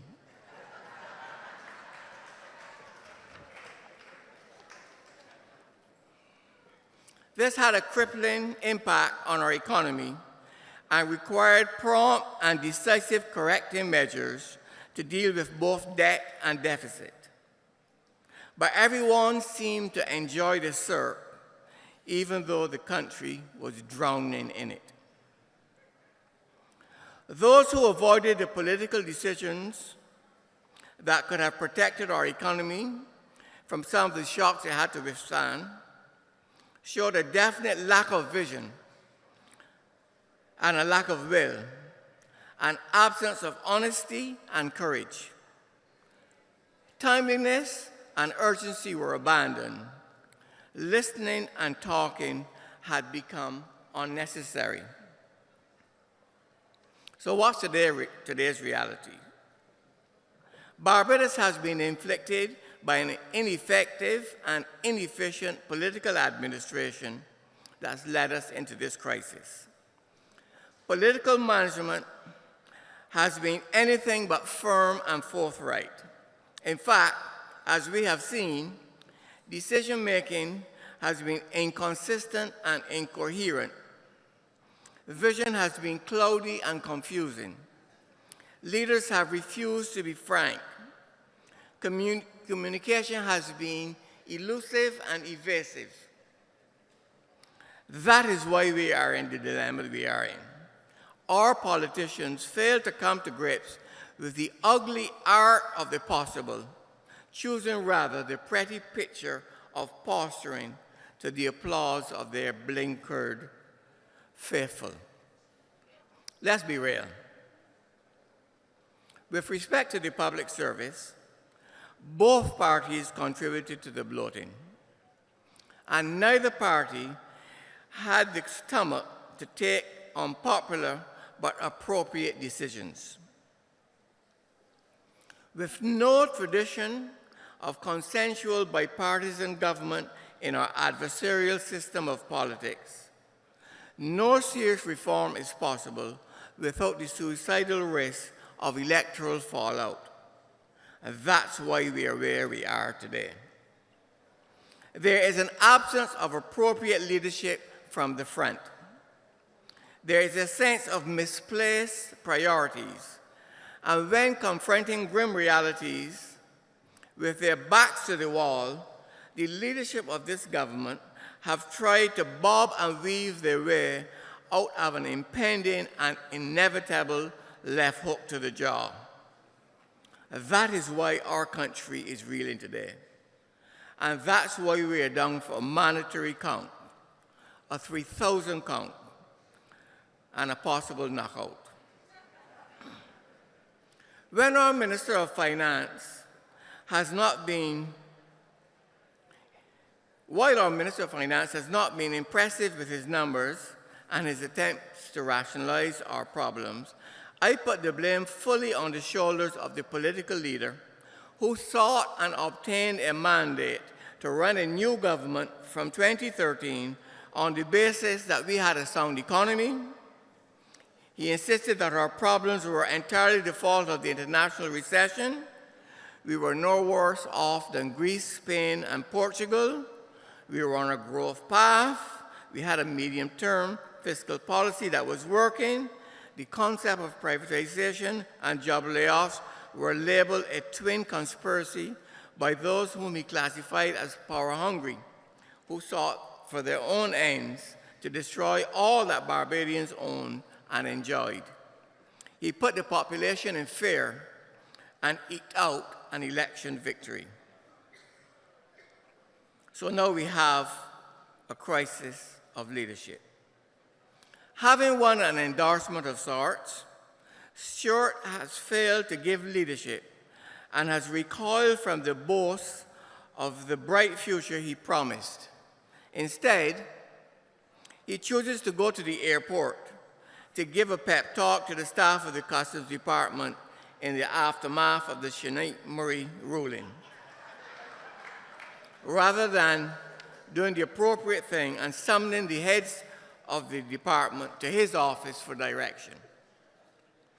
He holds a meeting with dismissed drainage unit staff to apologize and then to blame other public servants, rather than try to speed up the process of the other job cuts to come.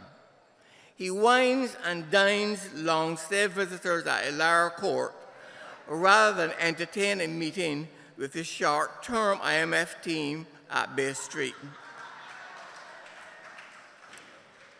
He cuddles up with candlelit children at Christmas rather than turn the spotlight on the survival issues which we face today, during and after the carols of Christmas.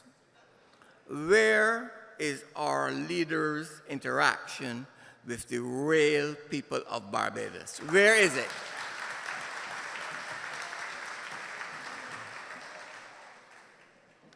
Let me digress a bit and detail his dithering and doublespeak, which I think is at the core of the confusion that prevails in our country today. Let us look at the changing posture of Prime Minister Stewart on matters as critical as job layoffs. Let's ponder how his words must have impacted on those people in limbo, remaining unclear up to today as to whether or not they have jobs. 1 year ago, in the heat of the general election campaign, he promised there would be no job losses in the public sector, saying instead that the Barbados Labour Party planned to retrench 10,000 public servants. At a mass canvass on October the 29th in the St. George North and South constituencies, he said layoffs would be a recipe for disaster, his words, and would create additional hardships for Barbados. Quote, "That plan may fall under the BLP's agenda, not the DLP's," end of quote. 1 year later, after the spasmodic firing of temporary workers on October the 14th, Stewart said, "I met with those stakeholders, civil servant heads, to get the report from them, and I am happy to say that the savings that we have wanted in the public service to put us in a position where we do not have to embark on any carnival of layoffs, those savings are securely within sight." The next time we heard from him, December the 4th, he said, "I don't know who could ever give an assurance that there would be no layoffs in the public sector unless you have some kind of control over the future." On December the 16th, he said government had held the hands of workers for 6 years. Government will not sit down and by the elegant flourish of a pen or pencil, throw people's lives into disorder. On Christmas Day, he said, "Over the last few months, in particular, our economy has been facing increasing pressures which have necessitated or put in place a suite of measures to guarantee its stability. We could not hope for those measures to succeed without calling on the population to make sacrifices." Last week, on January 11th, after laying off 396 drainage unit workers, he said, "I don't approve of the way this matter has been handled."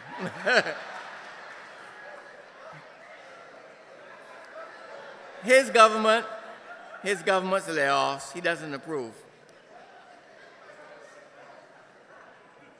3 days later, January the 14th, there is a vulgar fiction that when you get around to having to take decisions of this kind, that somehow the Minister of Finance is a wicked man. He probably meant that too. Or the Prime Minister is a wicked man, and I think you mean that, right? Or the government does not like workers, or something like that. In between all of these contradictions, Stewart kept assuring the unions that there was room for negotiating the layoffs. There were options, he promised, offering vain hope to those concerned about their future. And he set the unions on a futile exercise of making suggestions. In direct juxtaposition was the subsequent statement of the Minister of Finance that there were no options. Did the Prime Minister know this? If he did, then why did he assure us differently? And if no, then, as an attentive, alert, and engaged Prime Minister and head of government and head of cabinet, who should know the state of the country and the economy, why did he not know? In addition, his government takes decisions that are not carefully thought through in terms of costs and consequences.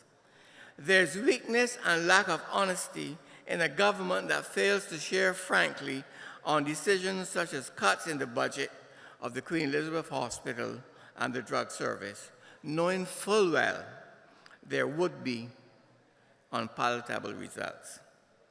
In the meantime, he assures us all is well and there are no adverse consequences to the cuts until the situation becomes so perilous to both the public and to international credit rating agencies that the full truth is finally exposed.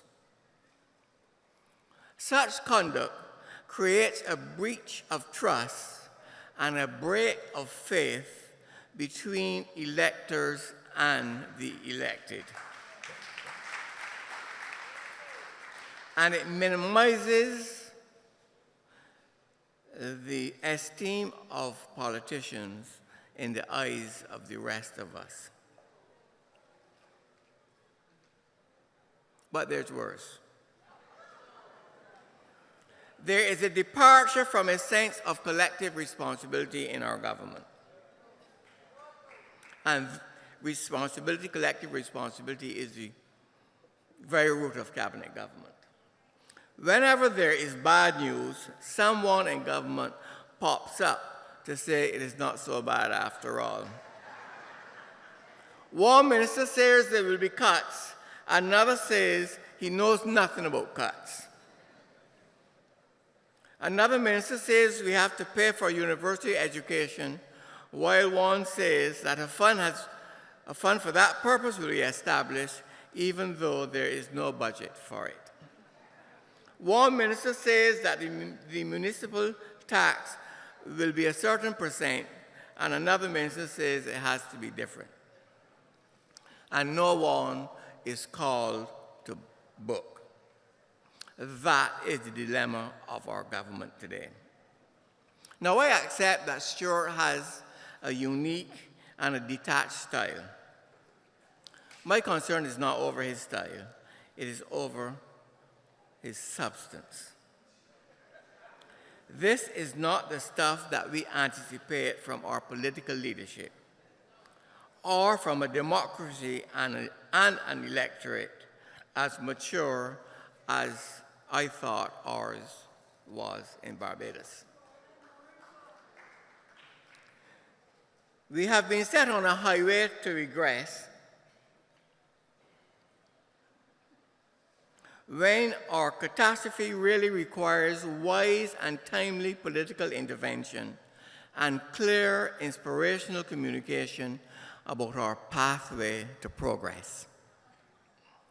Assuming that Stuart is unlikely to divert from his chosen practice of prognostication and procrastination, is there any way out of our country? Is there any political solution? That brings me to the matter of our immediate political future. It looks bleak to me. There are impediments in the way of decisive political action from, I must admit, both government and opposition at this stage. The DLP government endures the smallest majority in the history of our politics. In 2013, the Barbados electorate, confused over the bold competing claims of the only two parties contesting the election, gave the DLP a two-seat majority. With the presiding officer of the House being drawn from the governing party, this DLP government cannot afford the luxury of any MP being absent through other engagements or even illness. It is an uncomfortable situation in which to govern.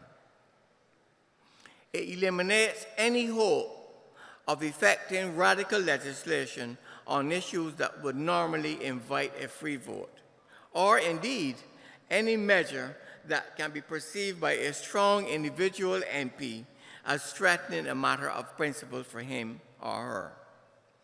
It imposes on the Prime Minister tolerance of all the noise and nonsense emanating from time to time. It does not afford him the luxury of disciplining any minister or member and has forced him to accept elements of contrary opinion. Stuart, therefore, has an impossible majority and confronts structural political impotency. It is a political reality that is unlikely to survive 5 years, during which the government will be required from time to time to impose more and more strictures if Barbados is to safely come out of our present zone of economic despair. Stuart's style and inclination militate against anything being frankly discussed with the country and anything being accomplished in a timely manner. But there's hope for Stuart. His wish for dissension in the ranks of the BLP to forestall a united and concerted effort to legitimately remove him from office on the grounds of lack of confidence is benefiting from recent noises within the Barbados Labour Party. At the same time, Stuart also must be fortified by the fact that the vast majority of his MPs will only qualify for parliamentary pensions if they survive a second term in office. Sadly, self-interest comes first for many people in public office who will do nothing to put at risk their opportunity to rake in a healthy retirement income.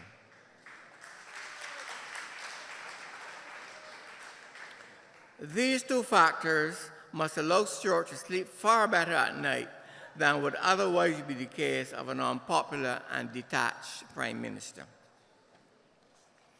In conclusion, therefore, I want to say that given all of the foregoing political factors and leadership factors, our politics is at a tragic state. What do we have? A recalcitrant Prime Minister, a cabinet of persons who need fear no loss of job, a team of parliamentarians bent on securing their pensions, and an opposition unwilling to bury lingering personal prejudices and selfish ambitions in the interest of the national good.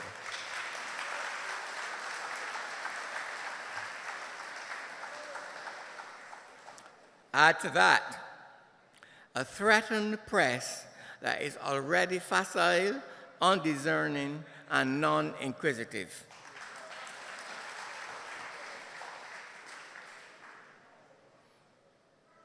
And Joe made a reference to this. A trade union movement that is compromised and weak at the knees. A divided police force. A judiciary under legitimate criticism, and a church that has lost its conscience and its voice.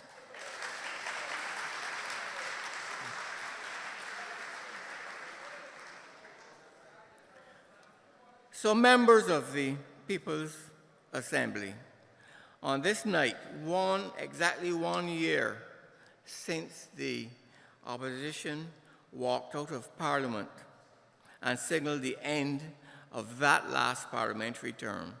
That anniversary is today.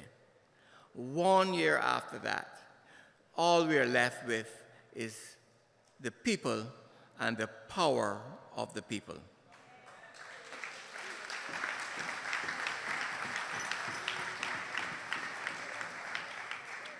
The time has come for us to equip ourselves.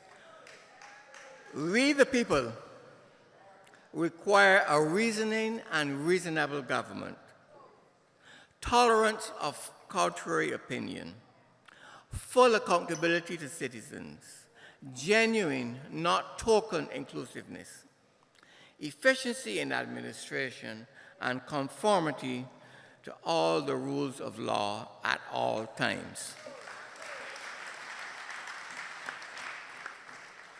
We, the people, must now secure our democracy. We, the people, must therefore relentlessly engage our leaders. We, the people, must demand honesty from those we elected. We, the people, must ensure transparency. We, the people, must affirm fairness for all.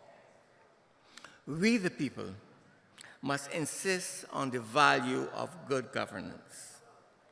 We, the people, must insist on being treated like the masters, not the servants.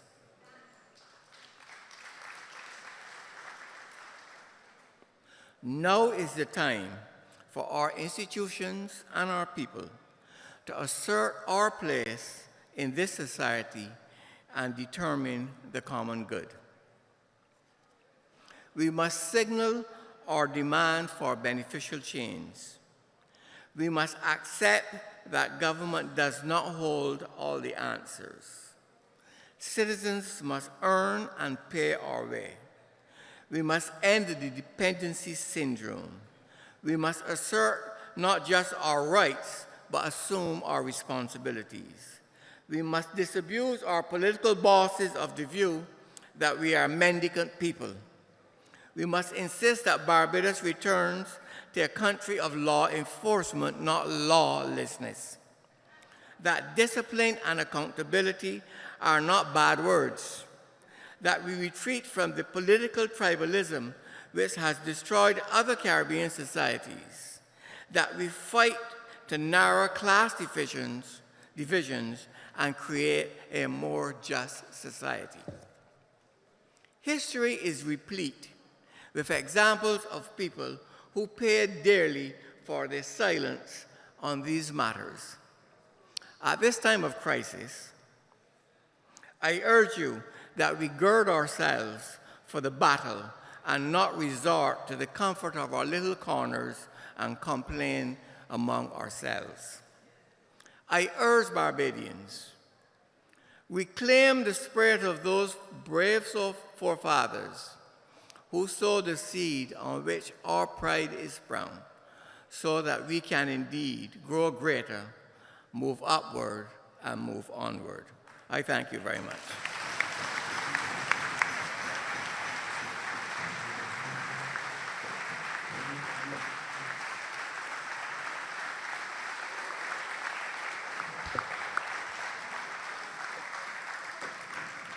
Well said. Thank you very much, Mr. Hoyte. Ladies and gentlemen, before we move to the question and answer session, I would like to inform you that our next assembly, that is the People's Assembly, will be held this Sunday at the St. George Secondary School at 4:30 p.m. So we're moving around the country. Next Sunday, St. George Secondary School, the People's Assembly. At this point, I would like to turn over the proceedings to our political leader and our economic advisor, Clyde Mascoll. Sorry? Right. For questions at this time. What I will do, I will continue to chair as well. So, you've heard presenters, and you would have had a wonderful opportunity to get another viewpoint. So what I would like to do tonight is to invite you now to pose your questions.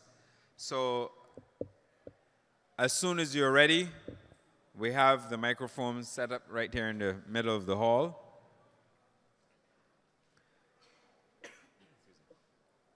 And we will be taking your questions.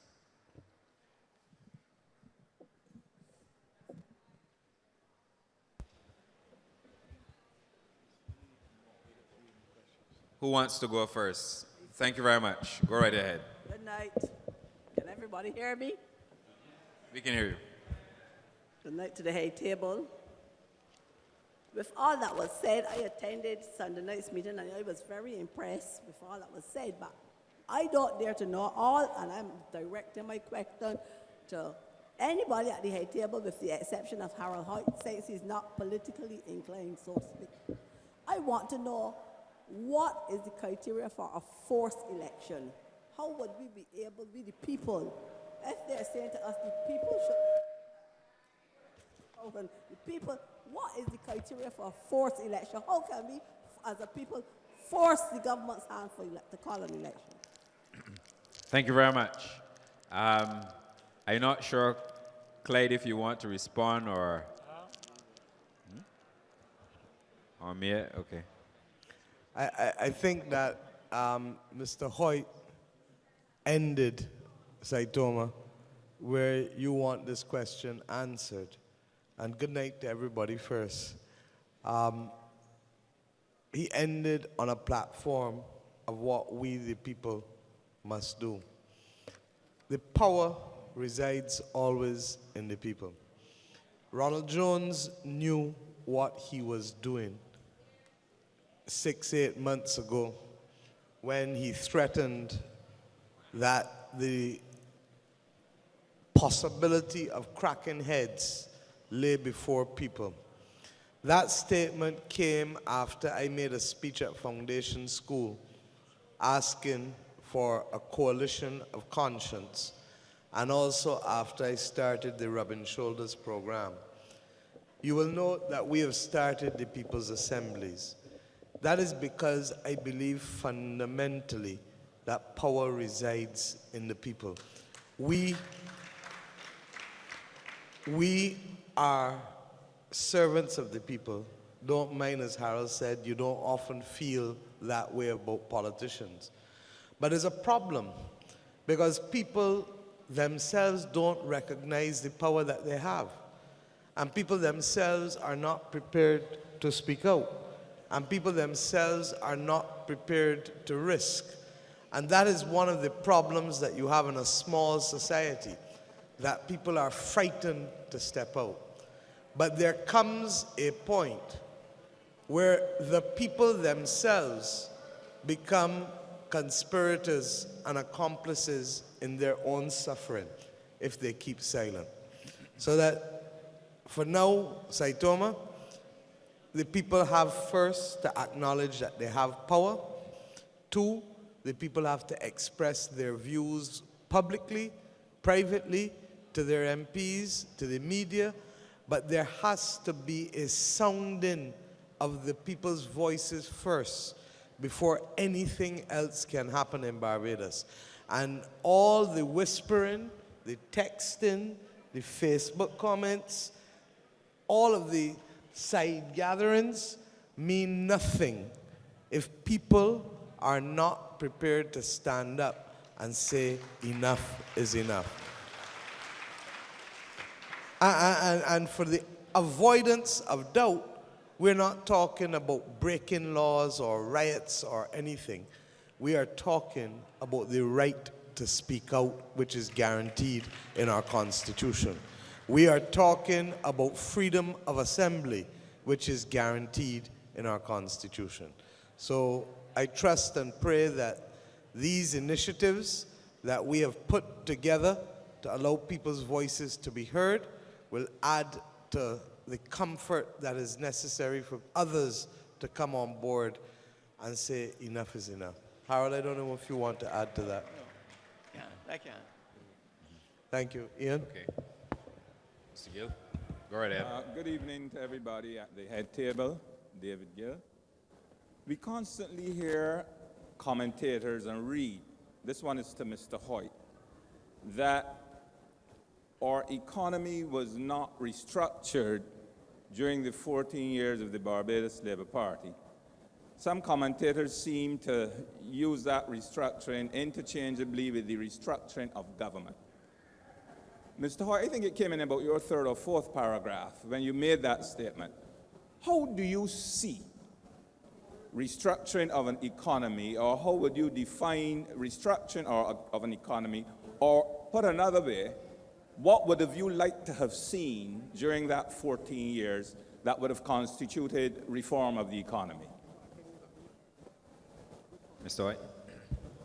I would have thought that you would have asked that question of Clyde Mascoll, because he's the author of the concept of the restructuring of the economy. But we had come to a stage where we clearly recognized that the pillars of our economy were being threatened, both at the level of sugar and the absence of preferential treatment. International business was also being threatened. We needed to recognize that we had to formulate a different basis on which Barbados' economy could develop and grow. We could no longer depend on those old pillars which sustained us during the immediate period of independence. And I think that is what was needed. Clyde, you want to speak to it? Clyde? Clyde? Would you like to add anything further? Or? On the issue of restructuring, well, the major constraint to any Caribbean economy is the ability to earn foreign exchange. In fact, it is precisely the reason why the 1991 crisis was worse than this crisis on that score, but that this crisis is much worse on the fiscal side of the economy. The question, therefore, of earning foreign exchange makes the growth in the Caribbean economy sustainable.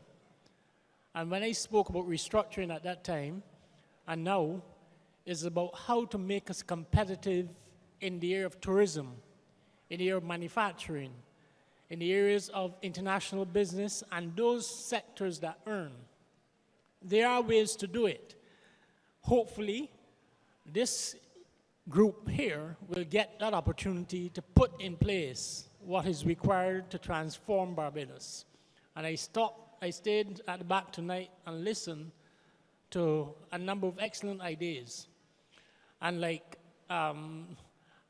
Commisiong, I share the view that we have to decide what is our strength.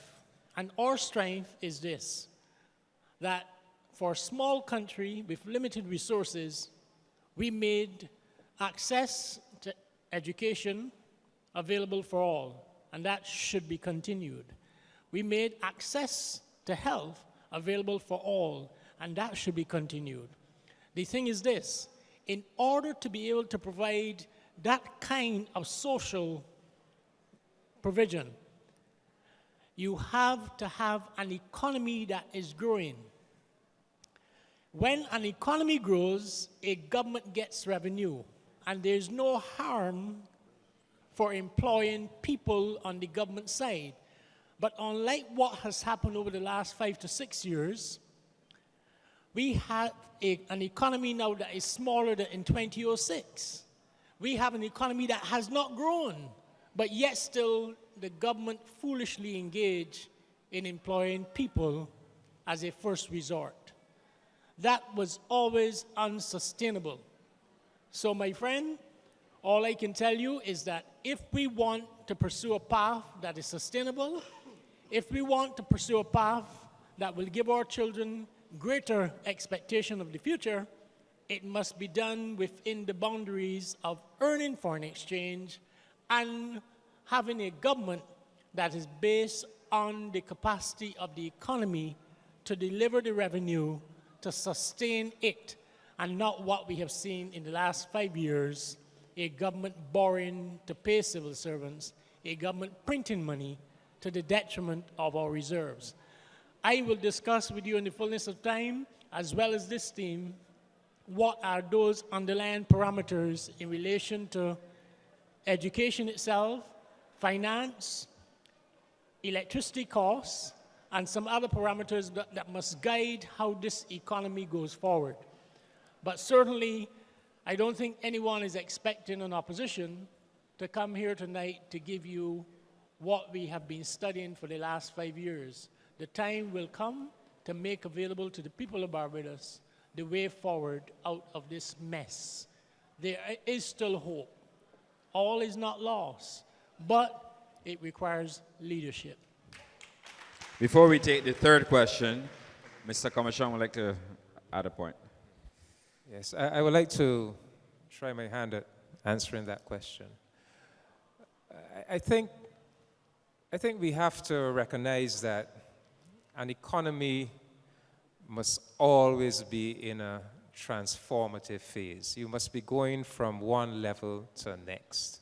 And you must be constantly adding new productive activities or structures to the economy. So if we go back to Barbados in the early 60s, Mr. Barrow took forward tourism and light manufacturing. We go to the 70s, Mr. Tom Adams added the international business, a finance industry, and so forth. Barbados moved forward in those areas. If we look at the Owen Arthur period, I think the main economic thrust, well, we could talk about trying to develop services, but the main economic thrust was the Caribbean single market and economy. But I always felt that the Caribbean single market and economy as conceptualized did not go far enough. I used to refer to it as a neoliberal form of Caribbean integration. That is, that it seemed to me as if it was more designed to make life easier for the Neelan masses and the big capitalist, the big corporations of the Caribbean, rather than seriously integrating the people and production structures in the Caribbean, rather than a people-based form of integration in the Caribbean that was genuinely opening up new life opportunities for the people. And what I'm driving at is I think that Caribbean orientation is the right orientation. I think one part of the way forward in terms of building new structures for the Barbados economy is in terms of that Caribbean integration, that single market and economy, but it has to go beyond these neoliberal ideas where the emphasis is just on the big corporation. It has to be rooted in creating new structures that bring new life opportunities for the people of the Caribbean. So I think that, there are many other things we can think about where Barbados can move forward to new forms of economic activity. I mentioned one or two in my address, but I think that Caribbean arena is going to be a very important one for the future. But we probably have to reconceptualize how we do it. And this is why I think governments are important. I don't think you can just leave it to the private sector. Governments have to lead, not to do it all, not to control it, but they have to have the ideas and they have to lead. So I would look towards the Caribbean as a new horizon in terms of economic development and transformation. Thank you, David. Our third question. Go ahead, sir. Good evening, everyone. We are presently in a mess. How does restructuring take into account the present situation that we are in terms of loss of jobs, in terms of the government sector, which will have a trickle-down effect in the private sector, so there will be significantly more jobs lost? What implications does this present situation have for the ability to restructure? And what will the livelihood of people be who are losing their jobs at present? What difference will the restructuring process make to the present economic difficulties or mess that we are presently in? Mr. Mascoll? Yeah, that's a very good question. Given the difficulties, and I just did some work that reached this conclusion, by the way. Contrary to what is being said, Barbados cannot get out of this rut or hole if it simply targets reduction in debt. It cannot work. What has happened to us is that over the last 5 years, the government incurred more debt than the previous administration did in 14 years. But that debt was not incurred for investment purposes upon which the private sector could build an economy, could reposition an economy and create growth. As a consequence, we incurred debt without seeing any growth. That kind of behavior is symptomatic with Jamaica, not Barbados. In fact, there's an abundance of evidence to show that Jamaica's debt went towards financing existing debt. That is, it borrowed to repay debt. Barbados never in its history until now incurred debt to finance existing deficits the way we have done in the last 5 years. People, we have simply been led along a completely different path because governance, contrary to what is said, requires intellectualization.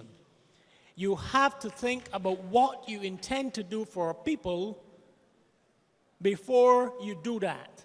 Once you have given thought to your vision, you have therefore to manage the process because resources are limited. But we have not done that over the last 5 years. I am not surprised. I am not surprised because people believe that an economy is a toy that you can play with. It is not. There are particular things you have to put in place to guarantee growth and also to guarantee development. The two are related. There's no sense, nobody is out there simply to grow an economy. You grow an economy to ensure that people benefit. And therefore, development is economic growth plus social development as well. It is not simply about an economy. So you have to understand these things. All right? So, Critchlow, we will have to incur some debt to get out of our present position because simply cutting public sector workers using austerity rather than thinking as well that we need growth will get us nowhere. There has to be, using the cricketing analogy, a mixture of defense and aggression. The two have to go hand in hand for us to escape from this very dark hole in which we find ourselves. Thank you very much. We'll take another question from the floor. Go ahead, sir. All right, good evening, everyone. I'd just like to drag the discourse back to the point of people's participation. I think my friend here made a very good point. And in your response to her, Ms. Mottley, you told her that people need to take a stand and, they need to have courage and, make their voices heard. But from my understanding of the issue, there's also another factor. I think our political system is set up in a way where the only real power people have comes about every 5 years at an election. Maurice Bishop used to call it 2-second democracy. And I think the system as well, it does not encourage people to take a stand. So my question is, what about having real mechanisms through which people can voice their dissent? For example, the whole issue with Mr. Jones and those remarks he made. Now, if we had a system where people could actually recall ministers who say things like that, I don't think he'd be there right now and he'd have the ability to say the things he's saying. So I think further than that, I'll ask further questions. What are the BLP's, positions on actually having some kind of reform of the political system? Because I don't think people are even able to be involved in the process of constitutional reform to allow these things to happen. But I think you and your ministers, being in the position that you are, have the ability to do these things. So what are your plans or your thoughts towards this actually happening, instead of just giving my friend here, some, words saying that she has to take a stand? Give her the opportunity to really express her views. I guess that's all I have to say. Thank you. Ms. Mottley. Thank you. What's your name? I just want to congratulate you. Yeah, let everybody know because you've Yeah, my name is Khalid Batson. I'm a recent graduate at the University of West Indies. Thank you.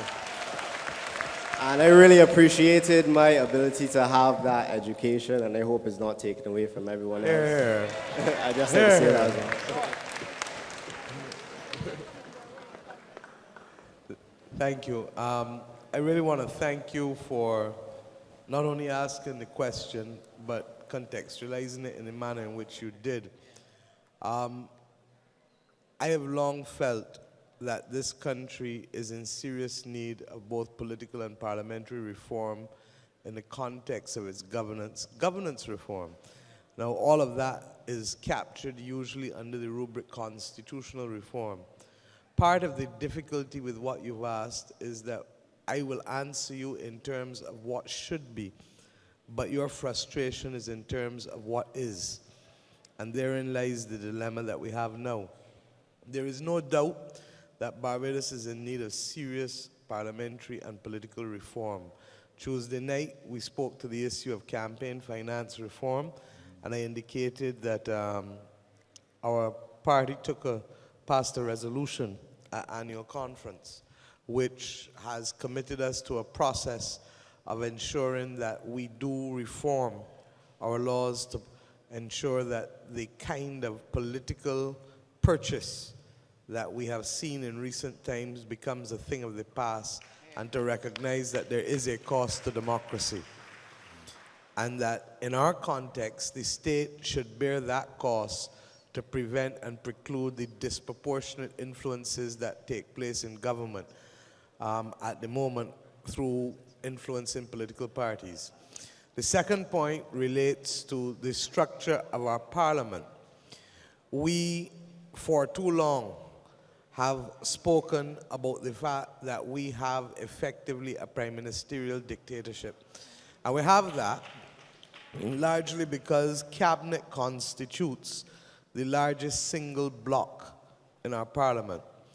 And while most people will scoff at the idea of a larger parliament actually protects the interests of the people by ensuring that that which our Constitution requires, that there be a separation of powers between the executive and the legislature and the judiciary, is a reality. People see it between the judiciary and the executive and the legislature.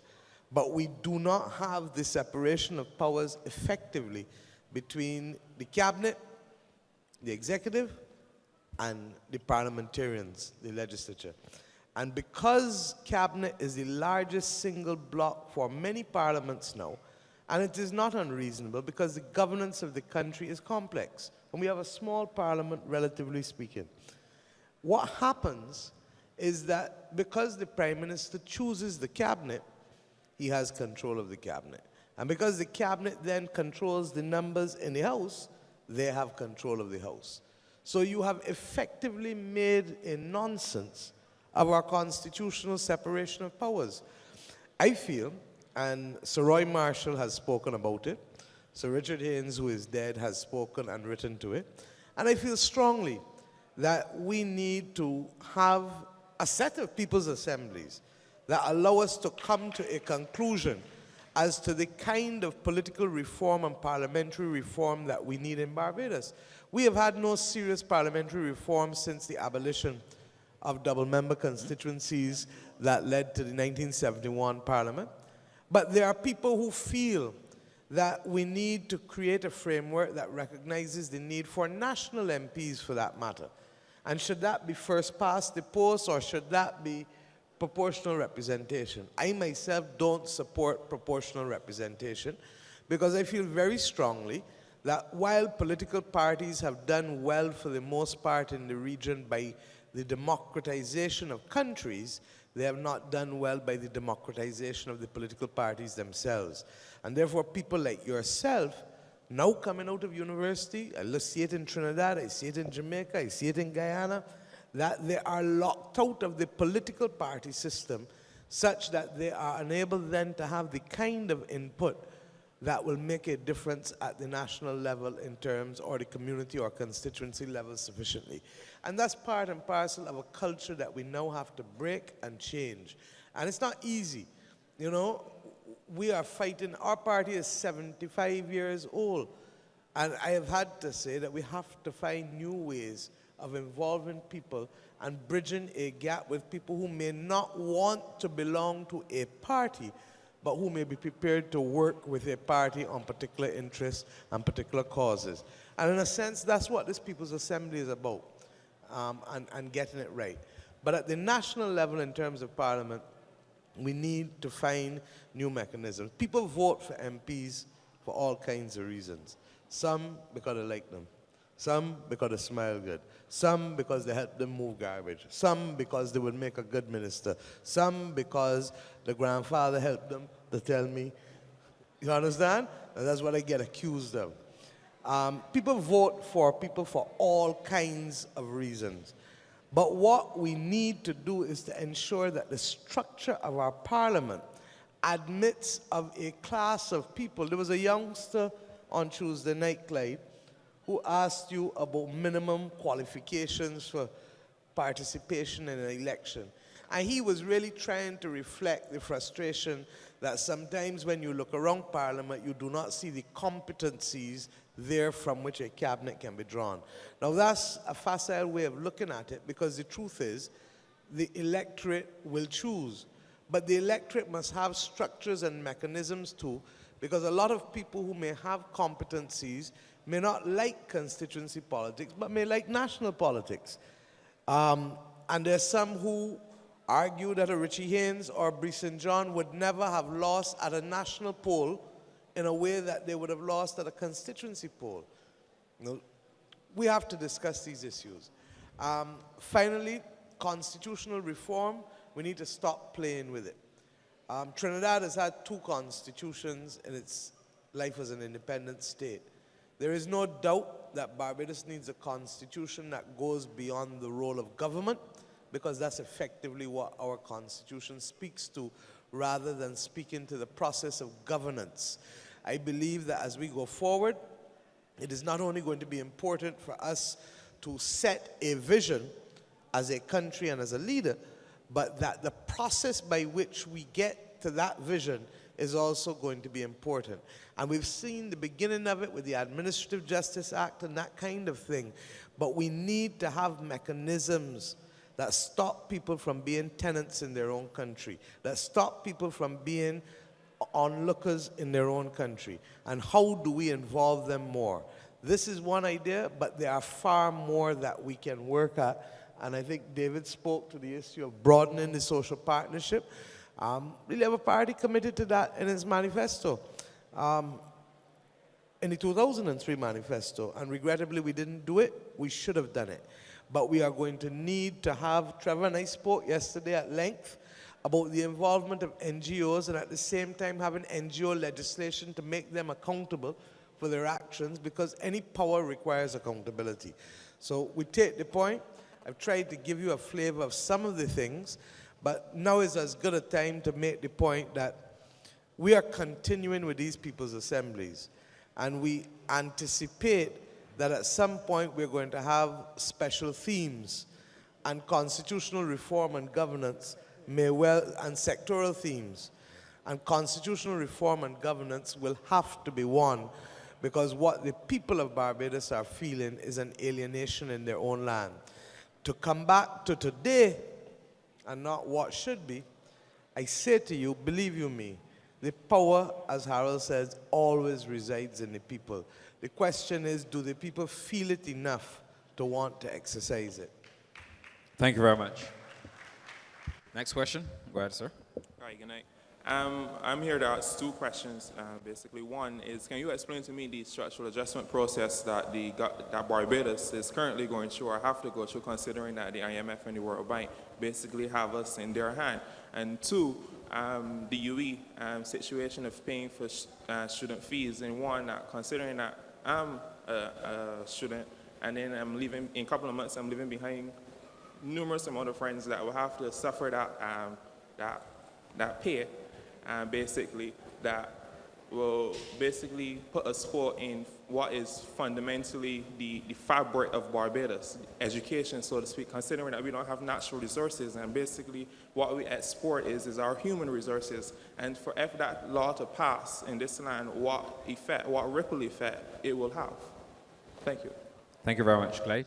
I'll answer the, what I want you to do is to think about having, and this may sound crude, a rotten tooth. If you have a rotten tooth, your jaw swells. Agree? So the first thing you need to do is to bring down the swelling. That is a stabilization program. To bring the swelling down. Everything is now out of order. The IMF is responsible for stabilization programs. Once that stabilization has occurred in the area, you can perform a root canal because you can't throw away the tooth. Or you could, but you don't want to, like an economy. So you do a root canal, which we can liken to a structural adjustment program. That is taken care of by the World Bank and the IDB. They deal with sectoral issues. What's happened to Barbados is simply this. The medium-term fiscal strategy document was just a hodgepodge of information. You cannot simply say that in 2011, 2012, 2013, the economy is going to grow by 2.6%, 3.2%, and 3.1%. An economy does not work like that. What you have to do, you go back to, say, 1973. You try to understand how the economy has performed by embracing your understanding structurally of the economy in relation to the reserves, the growth, the fiscal position, all these things, and then you bring it together like a human body. You then use the information from the past to project what may happen into the future. Our medium-term fiscal strategy document was never located within a program of growth. It was just, I'm telling you this, it was just some people sitting around and saying next year there's going to be 2.3% growth the following year. Similar to what you heard the governor of the central bank said yesterday.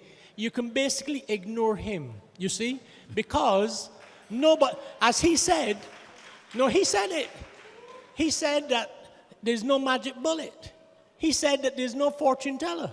And therefore, no one can predict what the economy will grow by next year. But yet still, he said what it will grow by in 2016, 2017, and 2018. He is a magician. You understand? So you can ignore him. All right? Point is this. This situation that we are in, people, has been caused by mismanagement. All right? Every other country in the world experienced the recession. But every other country, even our competitors in the region, sought to do something about it. Why it is that St. Lucia attracts British tourists in a proportion now that is greater than us? Why is it that we're the only economy expected to decline this year? Think for yourself. All the other countries experience the same international environment. And just let me end on this. If your domestic policy does not matter, why is it that Jamaica has struggled since 1978? But Jamaica faces the same international environment as Barbados. Jamaica faces the same international environment as Trinidad. But Jamaica has struggled because Jamaica pursued an economic package that was unsustainable and resulted in devaluation on top of devaluation, crisis on top of crisis, and has hardly grown to the extent where Jamaica continues to struggle as a country. I said today that I am asking the Central Bank of Barbados to desist from even using the word devaluation. Because when you frame your message like that, you can't convince people. Richard Nixon, in that famous crisis he had, confronted the American people on television and said, "I am not a crook. If you do that, people perceive you to be a crook. So if you have to talk about defending the Barbados dollar every time you come to the public as a governor, you are telling the people something is wrong." All right? That's all I got to say. Mia Mottley. I just, to make this fundamental point, where we find ourselves now, the continued mismanagement and failure to take the appropriate action is beginning to have consequences that are taking us from economic problems into social problems. And we can bring back down debt within a few years. We can solve economic problems within a discrete time frame. But when our economic problems become national and societal, we then are carrying us into potentially a decade or longer of underdevelopment. When businesses start to close or become insolvent, when growth returns and those businesses are not there, we will not have a sufficiently broad platform to make and take advantage of growth opportunities.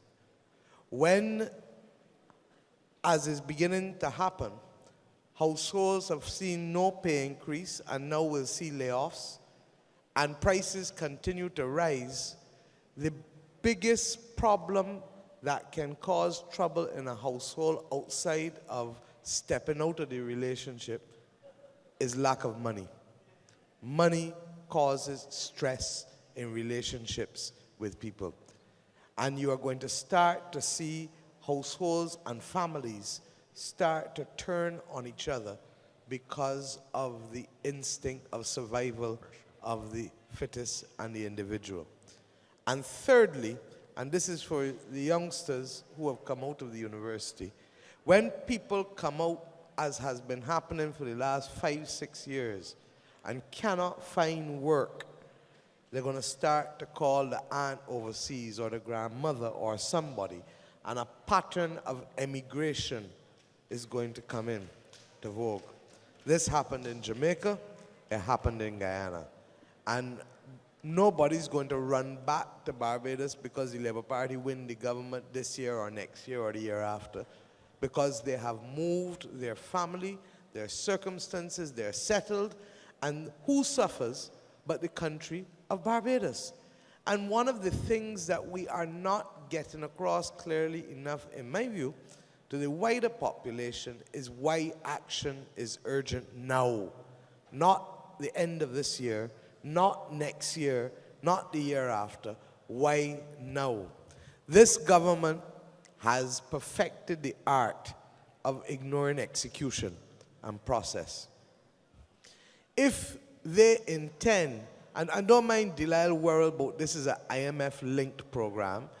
This program was purely out of Delisle Worrell's head, and even coming out of his head, the government has slashed his recommendations down by half. And the governor ought to come and tell the country what will be the consequences of a diluted execution of his recommendations. And if that is the case, when the deficit continues to remain high as he is now saying it will, and when the reserves continue to fall as the evidence continues to show, and when the sectors that we are relying on to earn foreign exchange continue to underperform as they are doing, what is his next move? Does he have the luxury of going and securing another foreign loan to prop up the reserves, Clyde? And if so, can the terms be possibly more draconian than what Credit Suisse gave us with 700 basis points, 7% above LIBOR, and asking us to comply and do all kinds of things that you will never see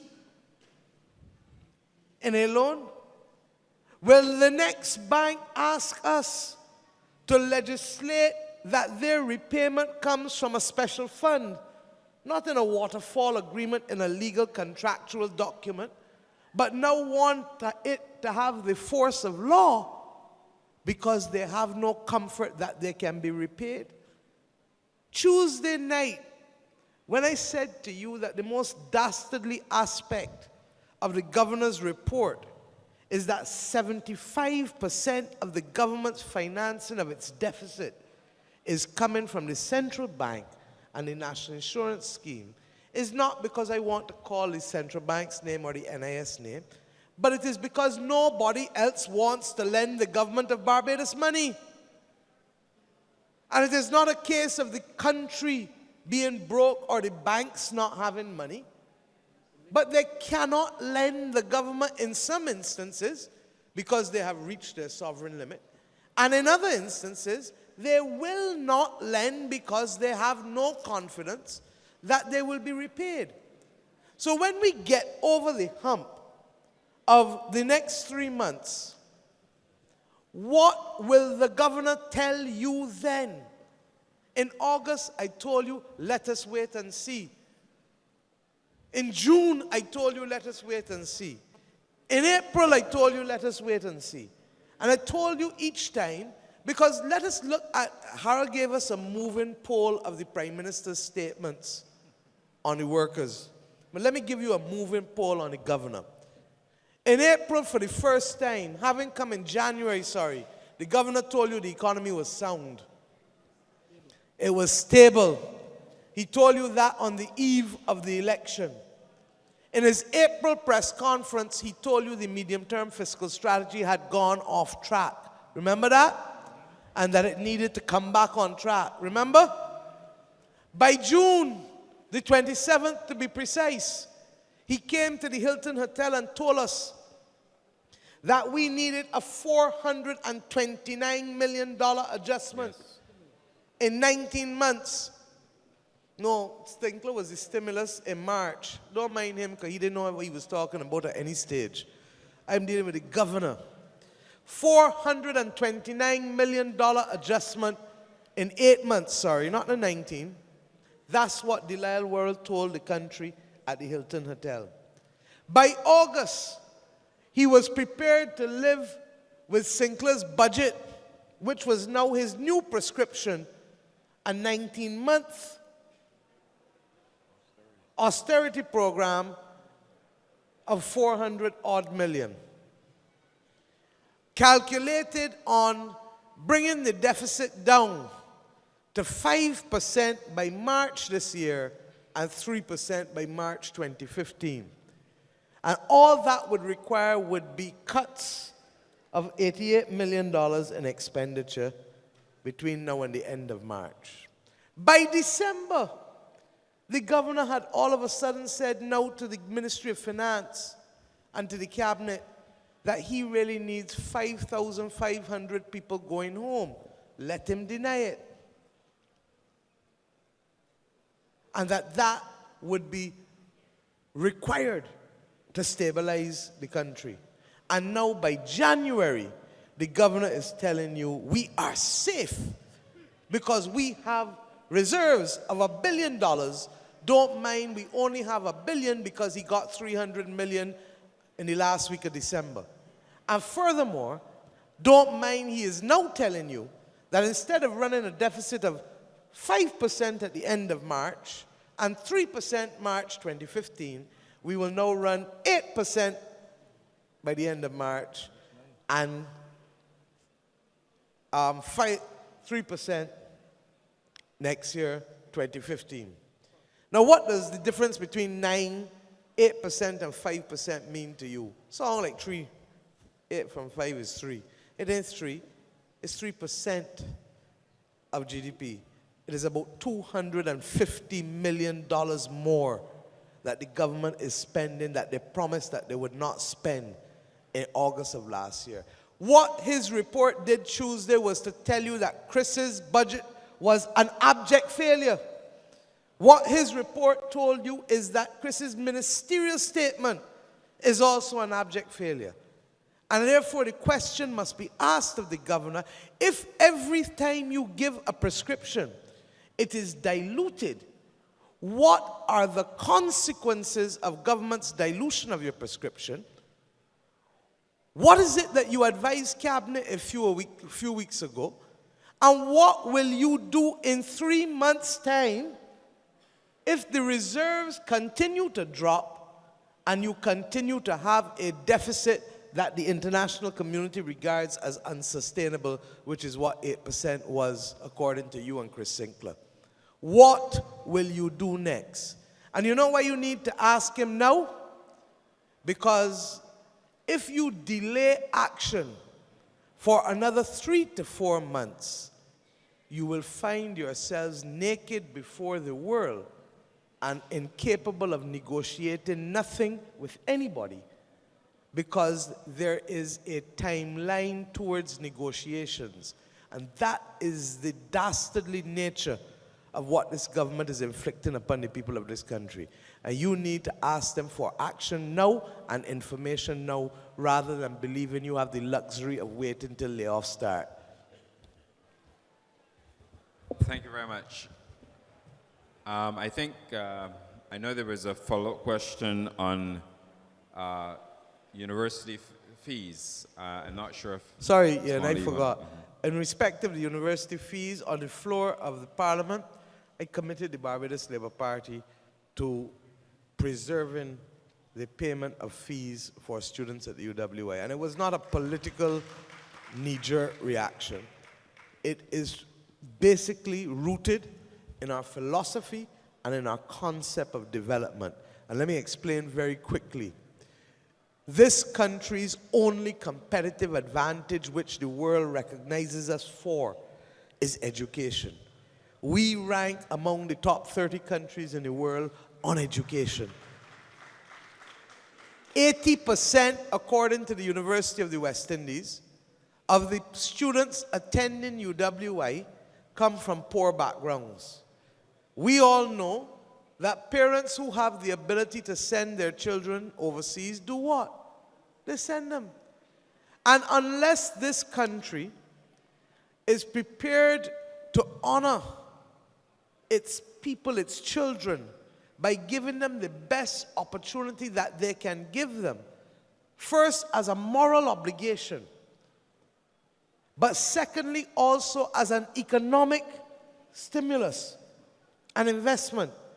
Because without the value added that is created through the largest number of tertiary graduates and trained and skilled, because it doesn't only have to be university education, that we can build, we do not give ourselves the chance to have and earn the money that we need to maintain the quality of life that we have come to enjoy.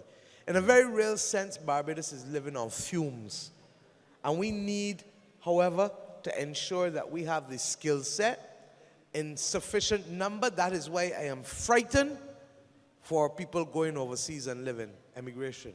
Because we need Bajans to stay in Barbados. And quite frankly, Clyde will tell you, we need more people to join us here in order to earn and create the wealth to sustain the quality of life that we need. So to take from the country the ability to guarantee that flow of people through giving them access to tertiary education is the worst cut that could come from any government that understands what Barbados needs to grow and what Barbados needs to remain stable. The other point is this, that people who are educated and who have something to fight for don't see the world only as Barbados today. They have the opportunity to create that wealth across the entire globe. And the country has the ability to benefit from all of that. Now you are going to save $42 million out of $3.87 billion 42 million out of 3,876 million.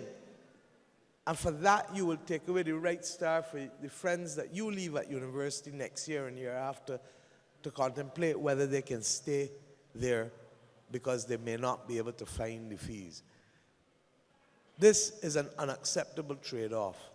And I have said over and over, and I say it again, the problem with this government is that they are treating the layoffs and the cuts as an arithmetical necessity rather than recognizing that there must be a total restructuring of the Barbados government in order to reposition us to a platform for growth and to make sure that the things that matter both economically and socially are protected, the things that are mandatory are done by government, and the things that are discretionary, we have a national conversation about how best else we can provide for them. Education at the University of West Indies, in our view, is mandatory and paramount. Thank you. Thank you. Next question.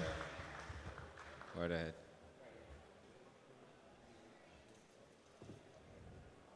Let's give him a few minutes to get to the mic. Go right ahead, sir. Good night. Good night. This is more of a statement, and then I will just ask a question. If we are the descendants of the most passive slaves which were landed in Barbados, so you know we don't rock the boat, okay? The people would need to have a leader in the exercise of trying to force action in getting this government to capitulate. Now I listen to Reverend Atherley, and I would say this. I heard Ms. Mottley indicating that if the unions were to walk, they will join them. The unions will not do such, particularly since the foundation school tie is in operation. I want you all to get that straight in your head. The whole hierarchy of the Barbados Workers Union is foundation. The Chief Justice is foundation. Huh? My mother's foundation. My mother's foundation too, so I should send her to talk to them. Yeah, well, something. So my question is, because I heard all the talk, and we are not like Jamaica, they got the worst of the slaves, so they got the descendants and they don't export. What is the plan B? Reverend Atherley indicated you cannot wait on the unions to piggyback on them. So I want to know if you have a plan B. Thank you. With all due respect, sir, I have never made the statement that we are waiting on the unions to piggyback on, so I'm not sure where that has come from. But equally, I would like to believe, and I saw Sir Garfield Sobers today, that you play the ball when it comes to you, not when it's down the wicket and you can get stumped. And I think that as a gentleman from a cricketing nation, you will understand what I mean. We have determined that we are not waiting on anybody to engage the people of Barbados. Yeah. That is why we have in people's assemblies. We have determined equally that we will continue to rub shoulders, because it is not only to a central environment that you must hear the people, but you must go to people where they are, which is what rubbing shoulders is about, not bringing them and waiting for them to come to a school hall. When we are satisfied that the voices of the people are in unison, that they can take no more, we will lead without having to ask anybody for permission. And I want to say that clearly. I want to say that clearly because as the oldest political party in the English-speaking Caribbean, we do not need to take tutelage or to wait on anyone for how to mobilize people. But we must never believe that our wishes as a political party must dominate the views of the people or substitute the views of the people.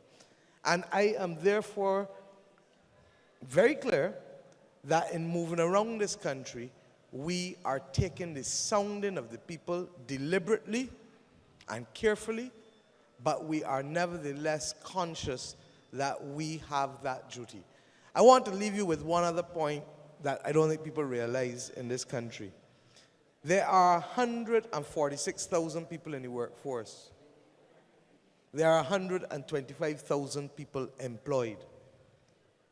The Barbados Workers Union says they have 25,000 people, and I accept that. The National Union of Public Workers says they have 15 or 20 even. Some may say less. But the point is that that comes to 40 to 45,000. What does that tell you? That 2 out of every 3 workers in this country are not unionized. Equally, the Barbados Labour Party got over almost 75,000 votes, which is double the membership of the union. We are not waiting on the unions, the church, or anybody to do our job.